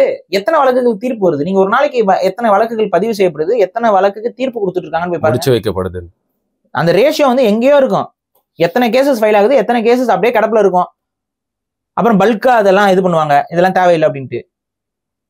இந்த மாதிரி நிறைய பிரச்சனைகள் நாட்டில் போய்கிட்டு இருக்கு. இதெல்லாம் பல பேருடைய வாழ்வாதாரம் என்பது பாதிப்புக்குள்ளாகிட்டு இருக்குது. இது யாரு சரி செய்ய முடியும்னா அரசியல்வாதிகளும் நீதித்துறையும் தான் இதை சரி செய்யணும். இப்ப ஒரு பெண்ணுனால அப்புறம் நமக்கும் ஆண்களுக்கு ஒரு சில நாலேஜ் வளர்த்துக்கணும். ஒரு இந்த சிச்சுவேஷன்ல நம்ம என்ன பண்றது? இப்ப ஒண்ணும் இல்ல, இப்ப நம்ம இவரோட சிச்சுவேஷன்ல ஒருத்த மாட்டிக்கிட்டான், என்ன பண்றது? இப்ப ஒய்ஃப் வந்து காம்ப்ரமைஸ் இது ஒத்துக்கல, காசு கொடுத்தாதான் ஒத்துக்கணும், என்ன பண்ணுவான்? யார் அவனுக்கு ஹெல்ப்? ஏதாவது ஒரு வழி இருக்கா? எந்த வழியுமே இல்லை ஆண்களுக்கு. இப்ப நம்ம ஏதாவது ஒன்று சொல்லலாம்னா யோசிக்கலாம்ல. போலீஸ் கிட்ட போறோம், என்ன ஆகும்? அப்படிங்களா, உங்க மேல உங்க பொண்ணாட்டி வந்து ரேப் கேஸ் கொடுத்துருக்காங்களா, உங்க மேல செக்ஷுவல் வயலன்ஸ் கொடுத்துருக்காங்களா, சரி ஓகே, அந்த இன்ஸ்பெக்டரோட துணி எப்படி இருக்கும் பேசுறது? நீங்க எந்த இடத்துல போய் கேஸ் கொடுப்பீங்க, எந்த இடத்துல கம்ப்ளைண்ட் கொடுப்பீங்க, என்னன்னு சொல்லி கொடுப்பீங்க? பொய் வழக்கு பதிவு பண்ணாங்கன்னா அதை நீதிமன்றத்தை தான் சொல்லணும். அதை நீதிமன்றத்தை சொல்லும் போது காதலே வாங்கிக்கிறது இல்லை. அப்ப இது என்ன? இதுக்கான தீர்ப்பு தான் என்ன? அப்ப இவர் அதான் வேற வழியே இல்லை. அந்த இடத்துலதான் அவர் வந்து தள்ளப்பட்டிருக்காரு. அவரால் எந்த ஒரு இடத்துலயுமே பை ஜஸ்டிஸ் அதுக்கு வழி இல்லைங்கிறது தான் இன்னைக்கு நிதர்சனமான உண்மை. ஸோ டாஸ்மாகால நிறைய விவாகரத்து நடந்திருக்கு. பெண்கள்லாம் அந்த கெட்ட கணவர்கிட்ட பாதுகாக்கப்பட்டிருக்காங்க. பட் பல கணவர்கள், நல்ல கணவர்கள் இந்த மாதிரி சில வைஃப்ஸ்னால டாஸ்மாக்ல போய் சேர்ந்துறாங்க. ரொம்ப ஒரு லாஜிக்கா பாருங்க. இப்ப ஒரு பொண்ணு இருக்கு, ஒரு ஹஸ்பண்ட், இவங்க 2 பேர் கல்யாணம் பண்றாங்க. இவங்களுக்குள்ள ஒத்து வரல. இவர் வந்து ரொம்ப அபியூசிவான ஹஸ்பண்ட்.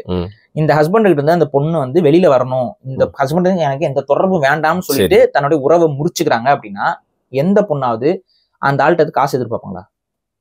ஆனா ஜீவனாம்சம்ன்றது ஒரு நியாயம் தானே. ஜீவனாம்சம்ங்கிறது நியாயம்னா எப்ப வரும்னா, அவங்களுக்குள்ள கசப்புணர்வுகள் ஏற்பட்டு அவங்களோட முடிவுகள் எல்லாம் ஒத்து வரல, அதனால வந்து நான் பிரிஞ்சிடறேன் அப்படிங்கும்போது ஜீவனாம்சம். நீ தான் அவன் அபியூசிவான ஒரு ஹஸ்பண்ட்னு சொல்ற, அந்த அபியூசிவான ஹஸ்பண்ட் ரொம்ப ஆபத்தானவன் சொல்ற, அவங்க கூட இருக்கக்கூடிய ரிலேஷன்ஷிப்ங்கிறது ரொம்ப தப்பானது அப்படிங்கிற. அப்படி இருக்கும் பொழுது ஜீவனாம்சம் யாருக்கு கேட்கிற? குழந்தைகளுக்கு கேட்கிற ஜீவனாம்சம். அப்படின்னா அந்த குழந்தைக்கு அவன் ஜீவனாம்சம் கொடுக்குறான்னு வைங்களேன், அவனுக்கு அந்த உரிமை இருக்கு தெரியுமில்ல, வந்து பார்க்கலாம். அப்ப ஒரு அபியூசிவான ஹஸ்பண்ட் சைல்ட வந்து பாக்குறதுக்கு இது பண்றதுக்கு நீ அனுமதிக்கிறியா? இந்த ஒரு கேள்வி வருதுல. அப்ப ஜீவனாம்சம்ங்கிறது எப்ப தேவைப்படும் அப்படின்னா, இப்ப ஒரு ஹஸ்பண்டோட நடத்த சரியில்லை, அவர் வந்து ஒரு பொண்ணை வந்து நம்பி கல்யாணம் பண்ணி ஏமாத்திட்டு அந்த ஆள் வெளில போயிட்டான். இப்ப அந்த பொண்ணுக்கு குழந்தைகள் இருக்கு, அந்த குழந்தைகளை வளர்க்கணும் அப்படின்னா இந்த பொண்ணுக்கு போலமான பொருளாதாரம் இல்லை, அந்த அடிப்படையில ஜீவனாம்சம் கோரி வாங்குறாங்கன்னா அது ஒரு நியாயம். இது இண்டிவிஜுவல் கேசஸ்க்கு டிஃபர் ஆகும். நான் சிம்பிளா சொல்றேன், இதை வந்து நம்ம 19 பேச முடியாது, ஒவ்வொரு நிகழ்வுக்கும் அது மாறும். ஆனா அந்த நிகழ்வுகளை ஒரு ஜட்ஜ் வந்து உட்காந்து அந்த குடும்பத்தோட சிச்சுவேஷன் என்ன, எப்படி இதில் உண்மையா என்ன நடக்குது, இவங்களோட ஸ்டேட்மெண்ட்ஸ் என்னவா இருக்கு, மோட்டிவ் என்னவா இருக்கு, இதெல்லாம் நம்ம பார்க்கணும். அப்ப இதெல்லாம் இல்லாம டிவோர்ஸ் வாங்கிட்ட நீ ஜீவனாம்சம் கொடுத்தே தீரணுங்கிற மாதிரி ஒரு ஸ்டாண்டர்ட் ப்ரொசீஜருக்குள்ள இதை கொண்டு வர முடியாது. ஏன்னா எல்லா பெண்களும் ஜீவனாம்சம் கூட, ஆலமணி கூட சில பேர் வந்து வசதியானவங்களை கல்யாணம் பண்ணிட்டு கொஞ்ச நாள்ல டக்குன்னு டிவோர்ஸ் பண்ற பெண்கள் இருக்காங்களா இல்லையா? டாக்டர் ட்ரேன் ஒரு ராப்பர் 800 மில்லியனோ ஏதோ ஒரு சொத்து, அவங்க வைஃப் இப்ப போயிட்டாங்க, 100 மில்லியன் அவங்களுக்கு அப்படியே போகுது இல்ல. அப்ப இந்த கல்யாணத்து மேலேயே வந்து ஒரு பயம் தானங்க ஏற்படும். எனக்கு புரியலங்க. நமக்கு இல்ல நான் ஜென்ரலா கேக்குறேன், நான் என்ன வேணா நடக்கலாம்ல. அதைத்தாங்க நானும் சொல்றேன். பெண்களுக்கு இது ரொம்ப ஃபேவரா இருக்குது இந்த சட்டங்கள். இது இருக்கக்கூடாது. நீங்க ஈக்குவாலிட்டின்னு வரும்போது எதுக்கு இந்த பெண்களுக்கு இந்த சட்டங்கள்லாம்? இவ்வளவுதான் கேக்குறேன். ஈக்குவாலிட்டின்னு வந்துட்டீங்க அப்படின்னா பெண்களுக்கு எதுக்கு இந்த ஃபேவரிசம்? பெண்களுக்கு நாங்க ஃபேவரிசமும் பண்ணுவோம்னா அப்புறம் ஈக்குவாலிட்டின்னு பேசாதீங்க. இல்லைன்னா இல்லைங்க ஆஸ் பர் லா பெண்களுக்கு ப்ரிஃபரன்ஸ் வந்து அதிகமாக கொடுப்போம், ஏன்னா அவங்க வீக்கர் செக்ஸ் நாங்கள் கன்சிடர் பண்றோம் அப்படின்னா அதை சட்டமாக்கிருங்க. அப்படிதான் ஒரு காலத்துல சட்டங்கள் இருந்தது, அது மாதிரி சட்டமாக்கிருங்க. அந்த ஈக்குவாலிட்டின்னு சொல்லிட்டு வராதிங்க.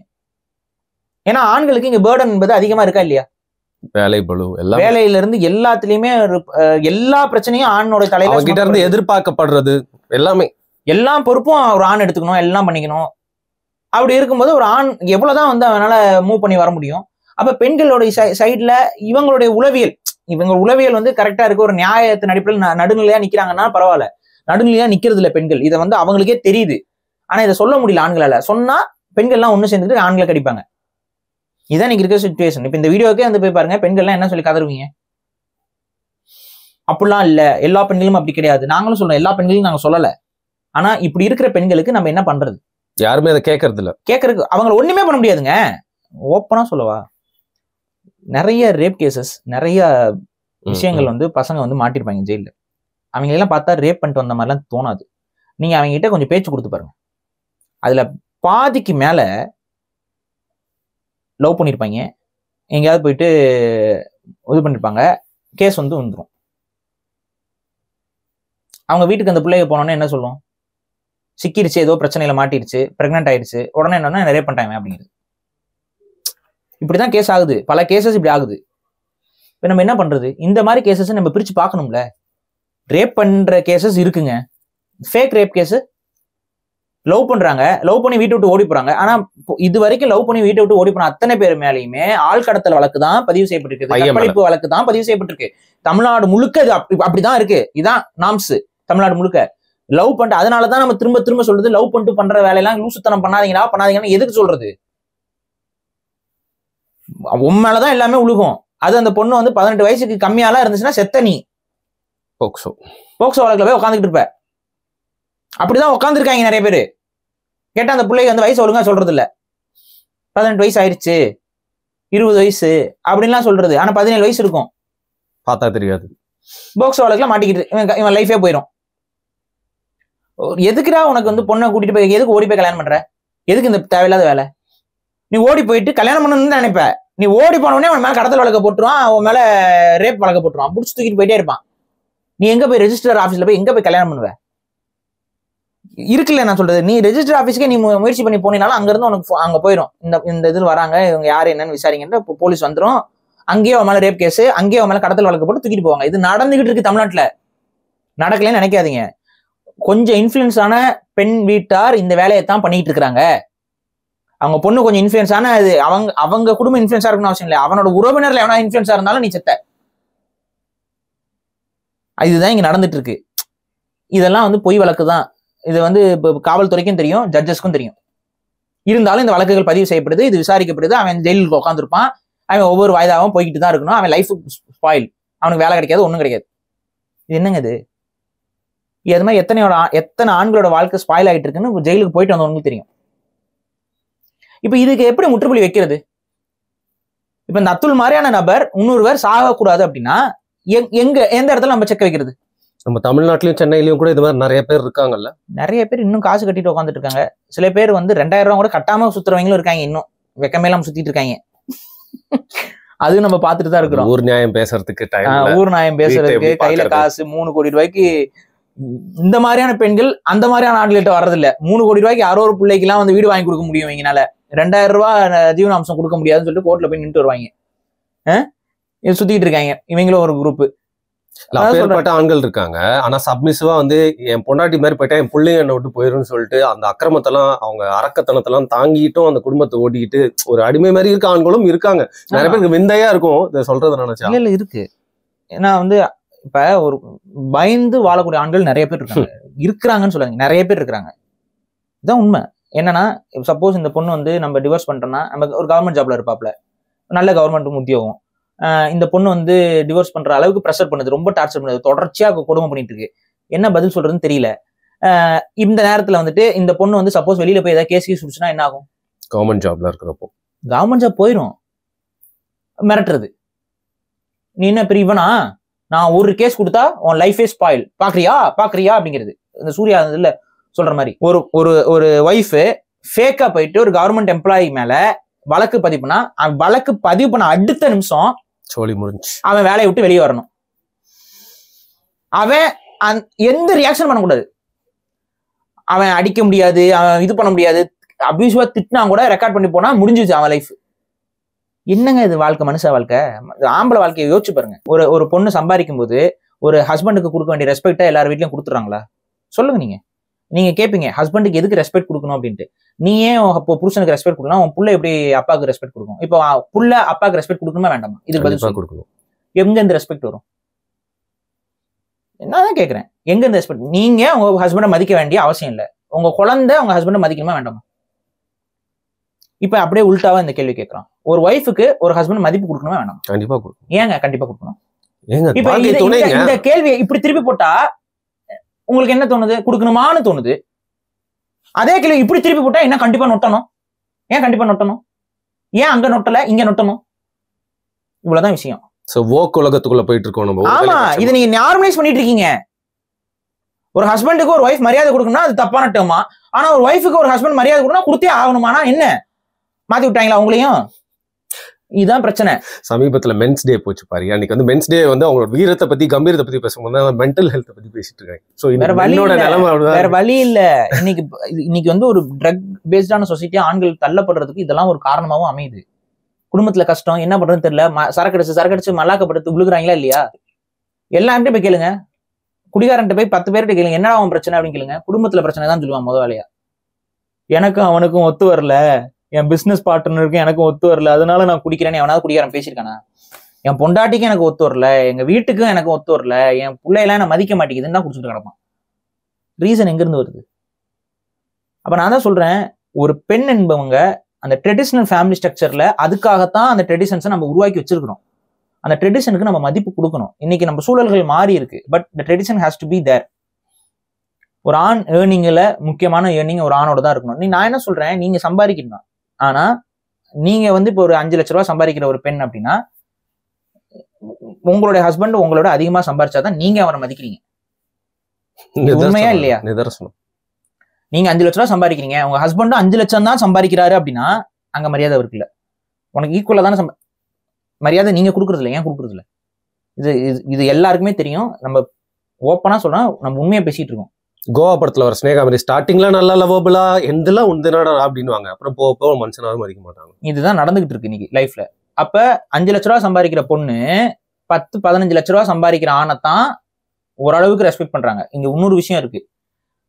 சப்போஸ் ஏதாவது பிரச்சனை உங்களுக்குள்ள வந்துச்சுன்னா இந்த 5 லட்ச ரூபாய் என்ன பண்ணுதுன்னா, எடுத்த உடனே நீ பெரிய இவனா அப்படின்னு கேட்க வைக்குது. ஆனா அன்னைக்கு நம்மளுடைய குடும்பங்கள்ல அது அப்படி கேள்வி வராது.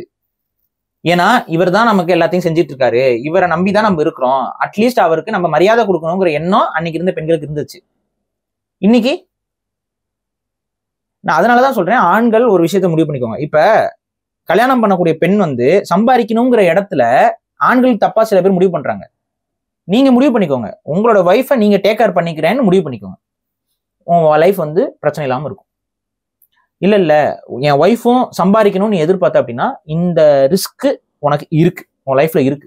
பட் 2 பேரோட அப்பா அம்மாவோ கல்யாணத்துக்கு முன்னாடி வந்து பாத்தீங்கன்னா 2 பேருமே சம்பாதிக்கிறது ஃபேமிலிக்கு நல்லது தானே அப்படின்ற ஒரு ஸ்டேட்மெண்ட் நீங்க நார்மலைஸ் ஆயிடுச்சு. அதெல்லாம் விலைவாசி அப்படி இருக்கு தலைவா. டைவர்ஸும் நார்மலைஸ் ஆயிடுச்சு, பிசிக்கல் அபியூஸும் நார்மலைஸ் ஆயிடுச்சுன்னு தான் நம்ம போகணும். இங்க ஏதாவது ஒண்ணு நீங்க நார்மலைஸ் பண்றீங்க அப்படின்னா அதோடைய பின் விளைவுகளை நீங்க சந்திச்சு தான் ஆகணும். உன் மென்டல் ஹெல்த்தை நீ அடமான வச்சு தான் தாராஜ் ஆகணும். அதைத்தான் நான் சொல்றேன். உனக்கு அமைதியான வாழ்க்கை, நிம்மதியான வாழ்க்கை, உன்னோட டெசிஷனுக்கு உன் குடும்பம் இருக்கணும்னா you have to be the leader of the family. அந்த இடத்துல இருந்து நீ ஒதுங்குற அப்படின்னா, இல்ல அந்த இடத்துல நீ சமரசம் பண்றீன்னா நீ பல இடங்கள சமரசம் பண்ண வேண்டியது இருக்குது. அதையும் உள்வாங்கிக்கோ. இது உன்னோட முடிவு, ஒரு ஆணுடைய முடிவு. மேன் அப் அப்படிம்பாங்கல்ல, வா என்னால என்னங்க மேன் அப்ன்ற வார்த்தையை ஆதிக்கமா தெரியல. அது வேற வழி இல்லைங்க, ஆதிக்கம் தான் அது. அதை மனசுல ஏத்து. ஏத்திட்டு உன்னால உன் குடும்பத்தை பாத்துக்க முடியுங்கிற இடத்துல செல்ஃப் சஃபிஷியன்டா உன்னால உன் குடும்பத்தை பாத்துக்க முடியுங்கிற இடத்துல நில்லு. அதுக்கப்புறம் உனக்கு வர வேண்டிய எல்லா ரெஸ்பெக்டும் உனக்கு வந்து சேரும். இன்னைக்கு இந்த அத்துலுடைய கேஸ்ல இவ்வளவு சொல்றோம்ல, தன்னோட காசை வாங்கியே தனக்கே எதிராக அந்த பெண் பயன்படுத்துறாங்கிறது தானே அவருடைய குற்றச்சாட்டாவும் இருக்கு. அவருடைய காசு, அவர் தான் அதிகமா சம்பாதிக்கிறாரு, இவங்க கொஞ்சமா தான் சம்பாதிக்கிறாங்க. அப்படி இருந்தும் இவரோட காசையே வாங்கி சட்டத்துக்கு எதிராக இவரை ஃபுல்லா பயன்படுத்துறாங்க. இந்த உளவியல் எங்க இருந்து வருதுங்கிறதா நான் சொல்றேன். இந்த உளவியல் என்னன்னா, மென்னை வந்து எப்படி வேணாலும் நம்ம ஹேண்டில் பண்ணலாங்கிற இன்ஃப்ராஸ்ட்ரக்சரை நீங்க உருவாக்கி வச்சிட்டீங்கல்ல, வந்துருச்சு பெண்களுக்கு. And they're misusing it. இவ்வளவுதான் விஷயம். யாராவது ஒருத்தங்க ஏர்னிங்ல இருக்குன்னா அவங்க டிசைடிங் ஃபேக்டரா இருக்கணும். அவ்வளவுதான் ஃபேமிலியோடைய ரன்னிங். 2 டிசைடிங் ஃபேக்டர் இருக்குன்னா அங்க கண்டிப்பா பிரச்சனைகள் வரத்தான் செய்யும். ரெட்டை தலை பாம்பு மாதிரி பிரச்சனை வரத்தான் செய்யும். அதை நம்ம ஒண்ணுமே பண்ண முடியாது. அப்ப அந்த டிசைடிங் அத்தாரிட்டி யார் கையில இருக்கணும்? அதை நீங்க ஒரு ரிலேஷன்ஷிப்ல போகும்போதே முடிவு பண்ணி போய்க்கோங்க. அந்த இடத்துல நம்ம கோட்டை விடுறோம், எல்லாருமே விடுறோம். அந்த இடத்துல கோட்டையை விட்டுவிட்டு நம்ம வந்து நம்மளே வந்து அவங்க சம்பாதிச்சாங்கன்னா அவங்க செலவெல்லாம் பாத்துக்குவாங்க, அவங்க அஃப்கோர்ஸ் அவங்க பாத்துக்குவாங்க, ஆனா அது அவங்களுக்கு பத்தாது. பெண்கள் எப்பவுமே அப்படிதான். ஒரு ஆண்களுக்குள்ள நீடுன்னு ஒன்று இருக்குல்ல, அது ரொம்ப கம்மிங்க. அது நிறைய பேர் யோசிக்கிறதே கிடையாது. உங்களுக்கு ட்ரெஸ்ஸஸ் எல்லாம் வந்து வாங்குறதுக்கு உங்களுக்கு பெருசா இன்ட்ரெஸ்ட் இருக்குமா? எந்த ஆம்பளை கேளுங்க, எவனுக்குமே பெருசா இன்ட்ரெஸ்ட் கூட வந்து ஷூட் பண்ண ஆரம்பிச்சதுக்கு அப்புறம் தான் போய் 4 சட்டையே வாங்க. ஏதாவது ஒரு தேவை இருந்தா சிம்பிளி சாட்டிஸ்ஃபைடு, அவ்வளவுதான். நமக்கு ஏதாவது ஒரு பெருசா தேவை இருந்தா தான். இப்ப நானே எனக்கு ட்ரெஸ்ல எங்க அம்மா இருப்பாங்க, அவங்க போய் எடுக்கும்போது தான் இருக்கும். ஏதாவது தீபாவளி இதுக்குன்னு அவங்களே எடுத்துருவாங்களே ஒழிய, நானா போயிட்டு இது வரைக்கும் என் வாழ்க்கையில ஒரு நாள் கூட ட்ரெஸ் எடுத்தது இல்லை. அவங்களா போவாங்க, போகும்போது இந்த தீபாவளி இதுக்குன்னா அவங்க எடுத்துருவாங்க. அப்பதான் ட்ரெஸ்ஸஸ் எனக்கு இருக்குது. இப்ப நானா போயிட்டு ஒரு நாள் ட்ரெஸ் எடுக்கணுங்கிற எண்ணமே எனக்கு வாழ்க்கையில வந்தது இல்லை இது வரைக்கும். ரீசன் என்ன அப்படின்னா, நம்மளுடைய தேவைகள் வந்து ரொம்ப கம்மி. மிஞ்சி மிஞ்சி போனா ஒரு பிசி வாங்குவோம், ஒரு கேமரா வாங்குவோம், கேம், ஒரு பைக் வாங்குவோம், கார் இருக்கிறது கார் வாங்குவாங்க. அதுவும் நம்ம ஃபேமிலின்னு ஒண்ணு வரும்போது அவங்களெல்லாம் அசோசியேட் பண்ணி மைண்ட்ல வச்சுதான் எல்லாத்தையுமே பண்ணுவோம். எனக்கு மட்டும் அந்த கார்ன்ற மாதிரி அந்த கான்செப்ட் இருக்காது. நம்ம வந்து அந்த குடும்பம்ங்கிற அந்த கான்செப்ட்ல நம்ம நிக்கிறோம். பட் பெண்கள்னு வரும்பொழுது அவங்க இந்த கிஃப்ட்ஸ் அப்படிங்கிற கான்செப்ட்ல அவங்க நிறைய எதிர்பார்ப்பாங்க. புடவை வேணும்பாங்க, அவங்களுக்கு ட்ரெஸ்ஸிங் வந்து அதிகமா அவங்க கட்டுற அளவையும் கடந்துதான் எல்லார் வீட்லயும் பெண்களோட புடவைகள் இருக்கும். கரெக்டா? சலோனுக்கு ஒரு கூப்பன் இருந்தா நல்லா இருக்கும். சலோன் இருக்கு, பியூட்டி சலோனுக்கு கூப்பன்ஸ். சரி, ஓகே, அது அவங்கள இல்லைங்க, அவங்களுக்கு நிறைய விஷயம் தேவைப்படுதுங்க. அதாங்க, அவங்கள ஒண்ணுமே இல்லைங்க. இதெல்லாம் இல்லைன்னு நீங்க மறுக்காதீங்க. உங்களோட ப்ராடக்ட்ஸை கொஞ்சம் கம்பேர் பண்ணி பாருங்க. ஆண்களுக்கு இருக்கிற பியூட்டி ப்ராடக்ட்ஸ், பெண்களுக்கு இருக்க பியூட்டி ப்ராடக்ட்ஸ்னு அந்த ஒரு லிஸ்ட் அப்படி போட்டு பாருங்களேன். என் பியூட்டி காரணம் நான் என்னன்னு சொல்றேன், இந்த நேரத்தை பயன்படுத்திட்டு ரெட் கலர் சிந்தால் சோப்புங்க, பழைய சிந்தால் சோப்பு. அது மட்டும் தாங்க, வேற எதுவுமே வாழ்க்கையில யூஸ் பண்றது இல்லைங்க. அதாவதுங்க, நான் என்ன சொல்றேன்னா, ரெண்டுமே உளவியல்ல வேற வேற. ஆண்களோட உளவியல் வேற, பெண்களோட உளவியல்ங்கிறது வேற. இதை நீங்க அக்செப்ட் பண்ணி தான் ஆகணும். அப்ப பெண்களோட உளவியலை பொறுத்த வரைக்கும் அவங்களுக்கு ஒரு லீடர் தேவை. ஒரு லீடர் இந்த சென்ஸ் வந்து அவங்க ஒரு அந்த டிபெண்டன்சிக்குள்ள இருக்கும்போது அவங்களும் சைக்காலஜிக்கலா சேஃபா ஃபீல் பண்ணுவாங்க. அவங்கள நீங்க வந்து மேல கொண்டு வந்துட்டீங்கன்னா அந்த அரகன்ஸ் வந்து அவங்க கிட்ட ரொம்ப அதிகமா இருக்கு. சொல்லணும் அப்படின்னா, woman leaders comparative to men leaders நீங்க தேடி பாருங்க. Indira Gandhi, Jayalalithaa, okay fine. இந்தியாவிலே எடுத்துக்கோங்க, நீங்க எங்கேயும் போக தேவையில்லை. இந்தியாவில இருக்கக்கூடிய பெண் தலைவர்கள், இந்தியாவில இருக்கக்கூடிய ஆண் தலைவர்கள், அவங்களுடைய அரகன்ஸ் லெவல அவங்களுடைய நடவடிக்கைகள் மூலமா நீங்களே பார்த்து தெரிஞ்சுக்கோங்க. ரீசன் என்ன? பெண்களுடைய உளவியல் அத்தகையது. பெண்களுடைய உளவியல் அத்தகையது. அதனால தான் ரொம்ப வருஷமாவே இருக்கக்கூடிய உலகத்தில் இருக்கக்கூடிய அத்தனை நாகரிகத்திலையும் பண்பாடுகள்லையும் ஒரு சில செட் ஆஃப் ரூல்ஸை வகுத்து, இப்படி இருந்தா தாண்டா இவங்க கரெக்டா இருக்காங்க, சந்தோஷமா இருக்காங்க, இவங்களுக்கு இந்த இதுல இருந்து இவங்க வெளியில போனாங்கன்னா ரொம்ப தலைவலியா இருக்குதுங்கிறதுனால தான் எல்லா நாகரிகங்களும் அவங்களுக்கான பண்பாட்டு கூறுகளை உருவாக்கி இருக்குது. தமிழர் நாகரிகம் தொற்று. அந்த அடிப்படையில பெண்கள் ஆண்களோட இணக்கமாக இருக்க வேண்டும். அந்த குடும்பத்தில் பிரச்சனை வரக்கூடாது அப்படின்னா ஆண் வந்து டிசைடிங் அத்தாரிட்டியா இருக்கணும் குடும்பத்துல. பெண் தான் டிசைடிங் அத்தாரிட்டி. ஆண் வந்து டிசைடிங் அத்தாரிட்டியாவே இருந்தாலும் நம்ம வந்து எப்பவுமே டெசிஷன் மேக்கிங்ல பெண்களை கேட்கிறோம். கேட்காம எல்லாம் பண்றது இல்லை. கேட்காம பண்ற சிச்சுவேஷன்ஸ் வரும்போது நம்ம அந்த டெசிஷன்ஸ் எடுப்போம். ஏன்னா பெண்கள்கிட்ட கேட்கும்போது அவங்க அதை ஒத்துக்கவே மாட்டாங்கிற மாதிரி சில டெசிஷன்ஸ் இருக்கும். அந்த டெசிஷன்ஸ் வந்து ஆண் வந்து இண்டிவிஜுவலா முடிவெடுப்பான், சுயமாவே முடிவெடுப்பான். ஆனா அது தன்னுடைய தனிப்பட்ட சுயநலத்துக்காகவே என்னைக்குமே ஒரு ஆண் முடிவெடுக்க மாட்டான். அவன் குடும்ப நலம் அப்படிங்கிற அந்த ஒரு இதுதான் பெரும்பான்மையான ஆண்களுடைய முடிவு வந்து அதை பேஸ் பண்ணி தான் இருக்கும். பெண்கள் வரும்பொழுது அவங்க வந்து தன் குடும்பம் அப்படிங்கிற அந்த ஒரு இடத்துக்குள்ள அவங்க வந்து அந்த எப்படி சொல்றது, அந்த பொதுமைப்படுத்துற சிந்தனை வந்து பெண்களுக்கு வந்து ரொம்பவே கம்மி, ரொம்ப ஒரு ரெஸ்ட்ரிக்டடா ஆக்கிக்குவாங்க. அவங்க ஃபேமிலி, அவங்க இது எல்லா பெண்களுடைய குணம். இது நான் சொல்லல, சைக்காலஜி சொல்லுது. நீங்க போய் பாருங்க. சைக்காலஜியாவே பெண்கள் வந்து அவங்களோட அந்த லிமிட்டட் சர்க்கிளை வந்து லிமிட் பண்ணிக்குவாங்க டக்குன்னு, இதுதான் அப்படின்னு. குறிப்பா பெண்கள் வந்து தன்னுடைய குடும்பம், அவங்க குழந்தைகிட்ட எல்லாம் இருந்துச்சுன்னா அது அவங்களுக்கான ஒரு சர்க்கிள் வந்துடும். அந்த சர்க்கிளுக்கு மட்டும்தான் அவங்க அதிகமா யோசிப்பாங்களே ஒழிய, அதுக்கு அடுத்த ஒரு நியாயம், தர்மம், அதனாலதான் வந்து அதிகமா இப்ப ஒரு ஆண் நீங்க சம்பாதிக்கிறீங்க, ஒரு பொது காசுக்காக நீங்க ஏதோ ஒண்ணு பண்ணுங்களேன், அதை முதல்ல தடுக்கிறது உங்க மனைவியா தான் இருக்கும்.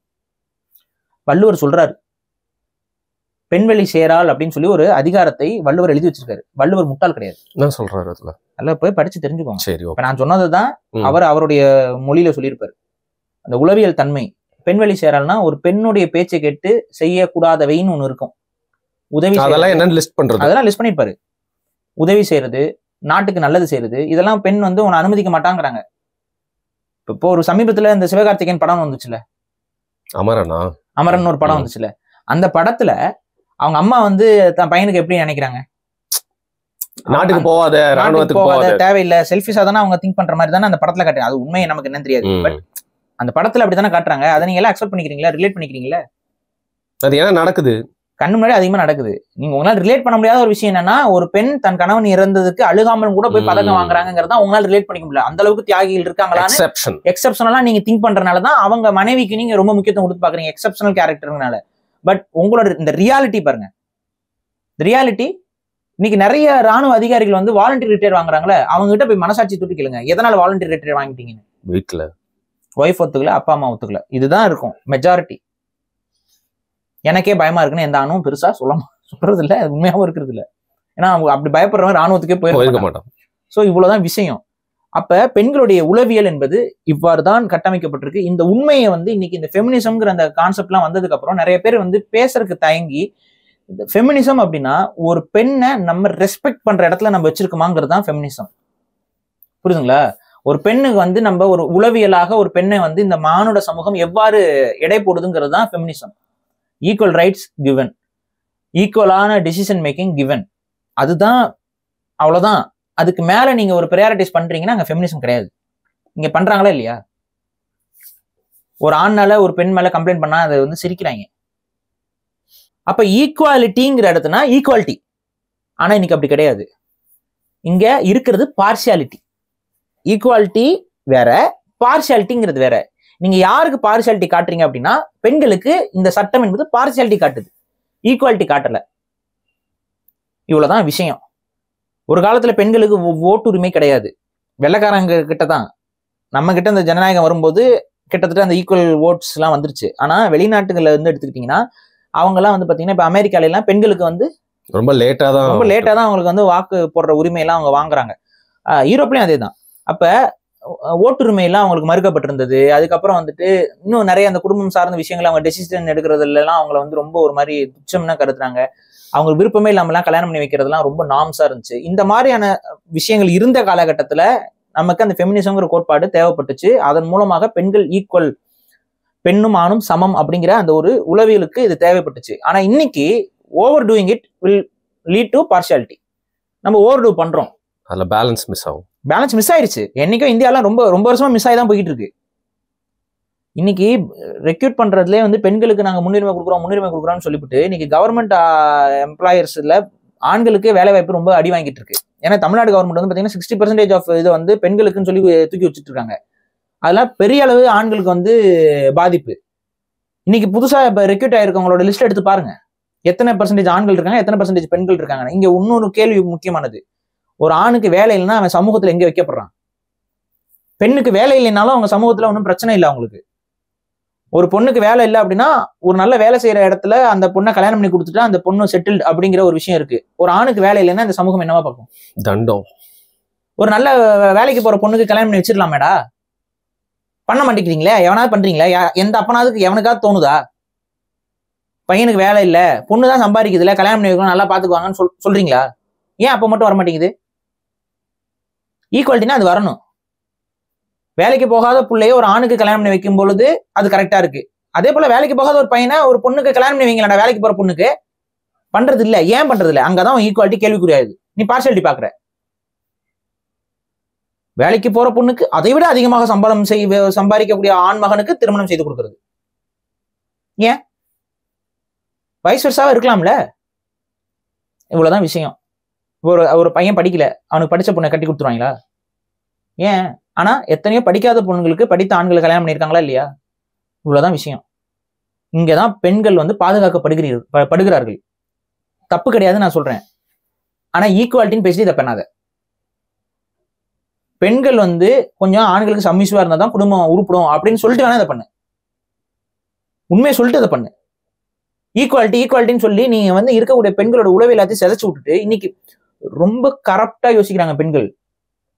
தனி கொடுத்தோன்னு இன்னைக்கு அதிகரிச்சுட்டே இருக்கல. காரணம் என்ன? நான் என் குடும்பத்தை விட்டு வரேன், அதனால நீயும் உன் குடும்பத்தை விட்டு வான்னு பேச ஆரம்பிச்சிட்டாங்க. பேசுறாங்களா இல்லையா பெண்கள்? இதை மறுக்க முடியுமா?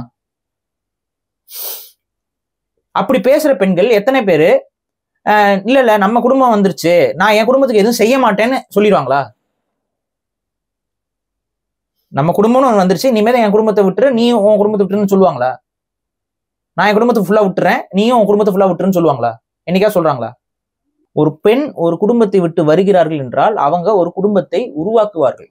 ஒரு ஆண் ஒரு குடும்பத்தை விட்டு வரானா அவன் ஒரு குடும்பத்தை அழிக்கிறான். ரெண்டுக்கும் வித்தியாசம் இருக்கு. எப்பவுமே ஒரு பெண் வந்து தன்னுடைய அப்பா அம்மா வீட்டு குடும்பத்தை தான் உறவினர்களை நெருக்குவாங்க.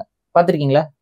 ஒரு பெண் வந்து தன்னுடைய குடும்பத்தோட தான் அந்த உறவுகளை வந்து ரொம்ப ஸ்ட்ராங்கா பிணைச்சிருவாங்க. ஒரு தாய்மாமன் உறவுங்கிறது ஏன் தமிழ் சமூகத்துல ரொம்ப ஸ்ட்ராங்கா இருக்குது? ஏன்னா ஒரு பெண் வந்து அந்த தங்களுடைய பந்தத்தை வந்து அவங்க தகவமைச்சுக்குவாங்க, கட்டமைச்சுக்குவாங்க. அதே பெண் தான் ஆக்சுவலா தந்தையுடைய உறவுகளையும் தக்க வைக்கணும். அந்த ஒரு பெண் வந்து தக்க வைக்காம ஒரு ஆணால பண்ணவே முடியாது. ஒரு பெண் மட்டும் அவங்க அப்பா சைடு உறவினர்கள் வேண்டான்னு முடிவு எடுத்துட்டாங்க அப்படின்னா அந்த குடும்பம் டிட்டாச் தான். அவங்க அப்பா சைட்ல உறவு, ஏன்னா ஆண்களுக்கு அந்த உறவுகள் எல்லாம் வந்து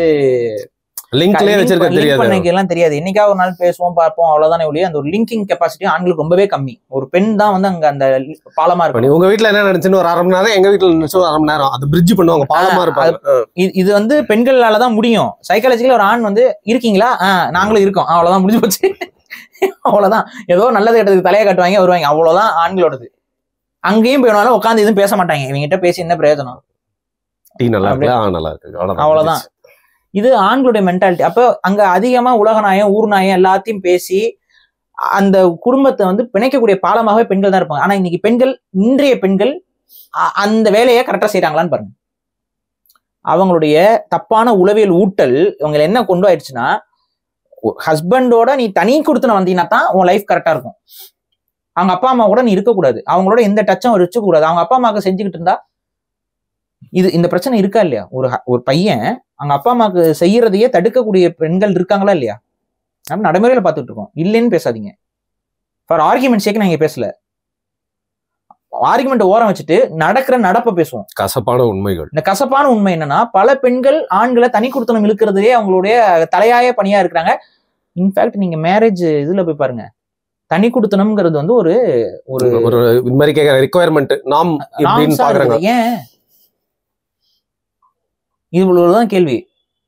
ஏன் அவர் ஒரு வயசானவர் இருப்பாரு, ஒரு வயசான அம்மா இருப்பாங்க, இவங்க 2 பேரும் உன்னால அனுசரிக்க முடியாதா?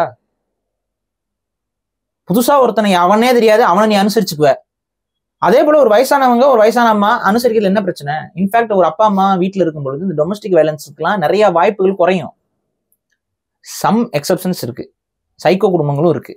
அதெல்லாம் வந்து நீங்க வெறும் இதை மட்டும் கணக்கு பண்ணிட்டு போனீங்கன்னா ஒன்றும் பண்ண முடியாது. அதனாலதான் ஒரு நல்ல குடும்பமா, அவங்க பழக்கம் வழக்கம்லாம் என்ன, நாங்கெல்லாம் கந்து வட்டி கொடுத்து சம்பாரிச்சவங்க அப்படின்னா அவங்க எல்லாம் போய் பொண்ணு கொடுத்துறாங்க. கந்து வட்டி எப்படி கொடுத்து அவன் சம்பாரிச்சிருப்பான்? ஊர்ல இருக்கணும்னா மிரட்டுறது, உருட்டுறது, அவன் குடும்பம் எப்படி இருக்கும் அப்புறம்? அதான் ஒரு நல்ல நாகரிகமான குடும்பமா, நல்ல பின்புலம் உள்ள குடும்பமா, நல்லவங்களோட குடும்பமான்னு தான் விசாரிப்பாங்க முன்னாடி எல்லாம். ஊர்ல ரவுடித்தனம் பண்ணவன், அயோக்கியத்தனம் பண்ணவன், கள்ளச்சாராயம் வித்து சம்பாரிச்சவனுக்குலாம் அன்னைக்கு வந்து அந்த ஃபேமிலிலாம் வேல்யூ ஆகாது. ஆனா இன்னைக்கு கள்ளக்கடத்தல் பண்ணவன், இவெல்லாம் காசு இருக்கு, காசை மட்டும் பார்த்துட்டு கல்யாணம் பண்ணி கொடுத்துருது. அந்த மாதிரி வீட்டுக்குள்ள போகும்போது அபியூஸ் அனுபவிக்கிறாங்க பெண்கள். ஏன்னா அவனுக்கு அந்த ஒரு நாம்ஸ் இருக்காதுங்க. அவனும் பணமா தான் பார்த்திருப்பான், டௌரியா தான் பார்த்திருப்பான். அந்த குடும்பத்துக்குள்ள பெண்களோட வாழ்க்கை சிறப்பா இருக்காது. அப்ப இங்க மணியை வந்து வேல்யூ பண்ணிட்டுலாம் கல்யாணம் பண்ண வழங்காது. குடும்பத்தை முன்னாடி வேல்யூ பண்ணுவாங்க. தரமான குடும்பமானு கேட்பாங்க. இந்த தரமான குடும்பமா இன்னைக்கு மீனிங் ஏதாவது இருக்கா? தரமான குடும்பம்னா என்ன? பணம் இருந்தா தரமான குடும்பமா? இதெல்லாம் வேற வேற டேர்ம்ஸ். ஆனா இன்னைக்கு எல்லாத்துக்கும் போய் மெர்ஜ் பண்ணி பணம் இருந்துச்சுன்னா அவன் தரமானவன், பணம் இல்லாதவன் தரமற்றவன் அப்படி ஆக்கி வச்சுட்டீங்க. அப்ப என்ன ஆயிருது, நல்ல குடும்பத்துக்கு எல்லாம் போனா பெண்கள் மதிக்க தான் படுவாங்க. என்னதான் இருந்தா அவங்களுக்கு பிரச்சனையே இருந்தாலும் நம்ம வீட்டுக்கு வந்த பொண்ணு மருமகள் அப்படிங்கிற அந்த ஒரு இடம் என்பது கடைசி வரைக்கும் அந்த பெண்ணுக்கு இருக்கும், பிரச்சனையே இருந்தாலும். ஆனா தரமற்ற குடும்பத்துக்குள்ள போனாதான் இந்த மாதிரி காசு காசு காசுன்னு போட்டு இந்த அலைய விடுறது இது பண்றது இந்த மாதிரி விஷயங்களும் இருக்கு. லைஃபே போச்சு. ஆமா. அப்ப நான் என்ன கேக்குறேன், இப்ப ஒரு தரங்கெட்ட குடும்பத்துலதான் நம்ம இவரு வாக்கப்பட்டிருக்காரு. இதுதான் பிரச்சனை. அந்த தரமற்ற குடும்பம் பணம் பணம் பணம் சொல்லி அவரை உறிஞ்சி இன்னைக்கு அவரை பணமாக்கி விட்டுருச்சு. நாளைக்கு அவர் சாம்பலனாச்சும் இவங்க தண்ணியில கரைக்கி விடுறாங்களா இல்ல சாக்கடையில தூக்கி போட போறாங்களாங்கிறது நம்ம நாட்டுடைய நீதிமன்றம் கையில தான் இருக்குது. அப்ப நான் இங்க என்ன சொல்றேன்னா, இங்க பேசுனதுல நிறைய பேர் பெண்ணியவாதிகள் அஃபண்ட் ஆயிருப்பீங்க. நீங்க அஃபண்ட் ஆயிக்கோங்க, நோ இஷ்யூஸ். பட் ஒரு விஷயம் புரிஞ்சுக்கோங்க, ஆணும் பெண்ணும் சமம், அதுல எனக்கு மாற்று கருத்து இல்லை. ஆனா அந்த சமத்துவத்தை எல்லாரும் கடைபிடிச்சா அந்த சமத்துவத்தை பேசுங்க. அந்த சமத்துவத்தை பார்சியாலிட்டியோட நாங்க பார்ப்போம் அப்படின்னா அந்த சமத்துவம் பேசப்படக்கூடாது. வேணும்ன்றப்போ நீங்க வேணுங்கும் போது சமத்துவம் பேசுவீங்க, வேணாங்கிறப்போ நாங்கெல்லாம் கீழே தாங்க நீங்களே இருந்துக்கோங்கன்னு சொல்லுவீங்கன்னா இதெல்லாம் இருக்கக்கூடாது. ஆண்கள் ஆதிக்கவாதிகள்ங்கிறது இந்த இடத்துல இப்ப ஆண் ஆதிக்கவாதியா? அவன் தான் செத்துருக்கான். எங்க இப்ப ஃபெமினிஸ்ட் ஏதாவது பேசுறீங்களா? பேச மாட்டீங்க. பேசுறாங்க, அந்த பொண்ணு சைடு என்னங்கிறத கேட்டுக்கணுமா? யாரு? கிராப் கட் டாக்டரா? ஓகே. அந்த பொண்ணு சைடு என்னங்கிறதையும் நம்ம பார்க்கணும். என்ன சொல்லுங்க, தெரிஞ்சுக்கலாம். என்ன அபியூஸ் பண்ணுவான், ஆபாசமா இது பண்ணிருப்பான், அந்த மாதிரி தப்பு தப்பா அவன் வாழ்க்கையில இருப்பான். ஆனா அவன்கிட்ட இருந்து காசு வாங்கணும், இதான் ஒன்று விட்டு நியாயம். விட்டா சனியை போட்டுன்னு தானே நினைக்க தோணும். கையில காசும் இருக்குது, இன்ஃபோசிஸ்ல இருந்து சம்பளமும் வருது, விட்டா சனியை போகணும்னு தானே தோணும். அவனை கேஸா அலைய விட்டு அவனை போட்டு சுத்தி சுத்தி இது பண்ணிட்டு டார்ச்சர் பண்ணிட்டு இருக்கிறதா? அப்புறம் அவங்ககிட்ட 3 கோடி ரூபாய் செட்டில் பண்ணு, இது என்ன மாதிரியான பேரம் இது? அந்த இதுக்கப்புறமா அந்த பொண்ணு சைடு பார்க்கணும்னு பேசுறாங்கன்னா புரியுதா? நம்ம சொல்றது உங்களுக்கு புரிஞ்சும் வேணும்னே இந்த ஃபேமிலி ஸ்ட்ரக்சரை உடைக்க பாக்குறாங்க. நான் அல்டிமேட்டா சொல்றதுன்னா, குடும்பம் இருந்தா தான் அடுத்த மனித இனம் சரியா இருக்கும். குடும்பம் இருக்கணும் அப்படின்னா அனுசரிப்பு இருக்கணும். அந்த அனுசரிப்பை யார் அதிகமா செய்வாங்கன்னு பாத்தீங்கன்னா ஆண்களை விட பெண்கள் தான். அப்ப பெண்களுக்கு அந்த அனுசரணை குணம்ங்கிறது இருக்கணும். அனுசரணை குணம் எப்போ வரும் அப்படின்னா, நம்ம கணவருக்கு நம்மளோட குடும்பத்திற்கெல்லாம் மரியாதையா நடந்துக்கணும் அப்படிங்கிற ஒரு எண்ணம் ஒரு பெண்ணுக்கு வரும்பொழுதுதான் அந்த அனுசரிக்கிற குணம் வரும். அனுசரிச்சாதான் குடும்பம்.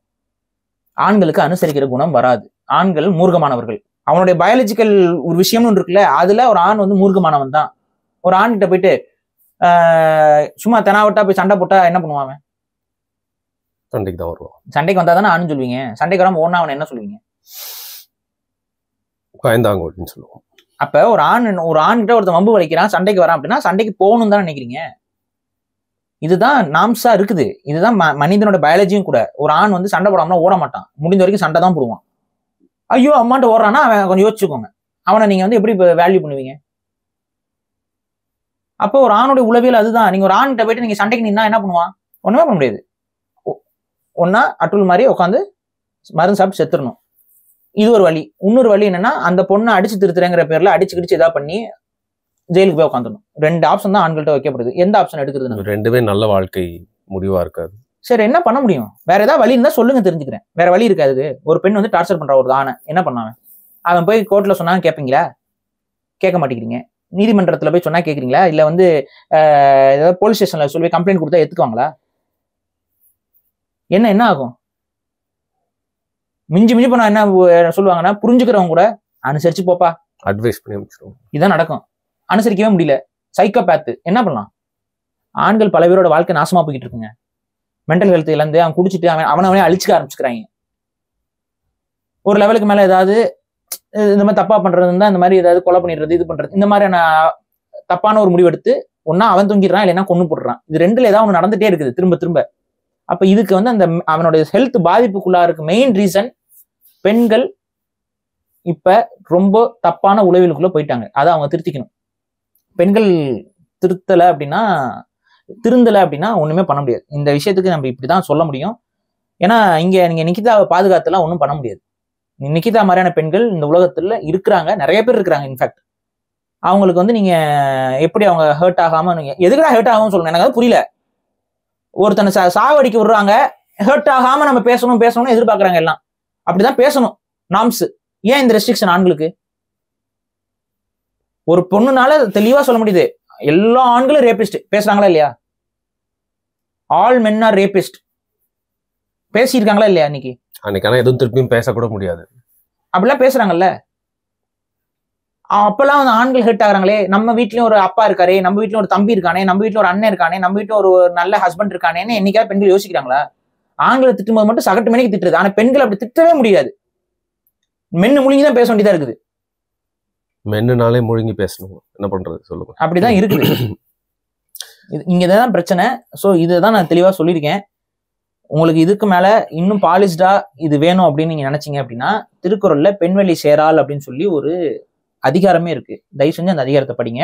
பெண்களோட சைக்காலஜியை வள்ளுவர் ரொம்ப புரிஞ்சுதான் அந்த அதிகாரத்தை எழுதியிருக்காரு. ஆனா அவரை வந்து அந்த பெண்களோட சைக்காலஜியே புரியாத சில கூமுட்டைக அது வந்து பிற்போக்குத்தனம், பெண் அடிமைத்தன கருத்துக்கள் அதுல இருக்குன்னு சொல்லி உருட்டிக்கிட்டு இருக்காங்க.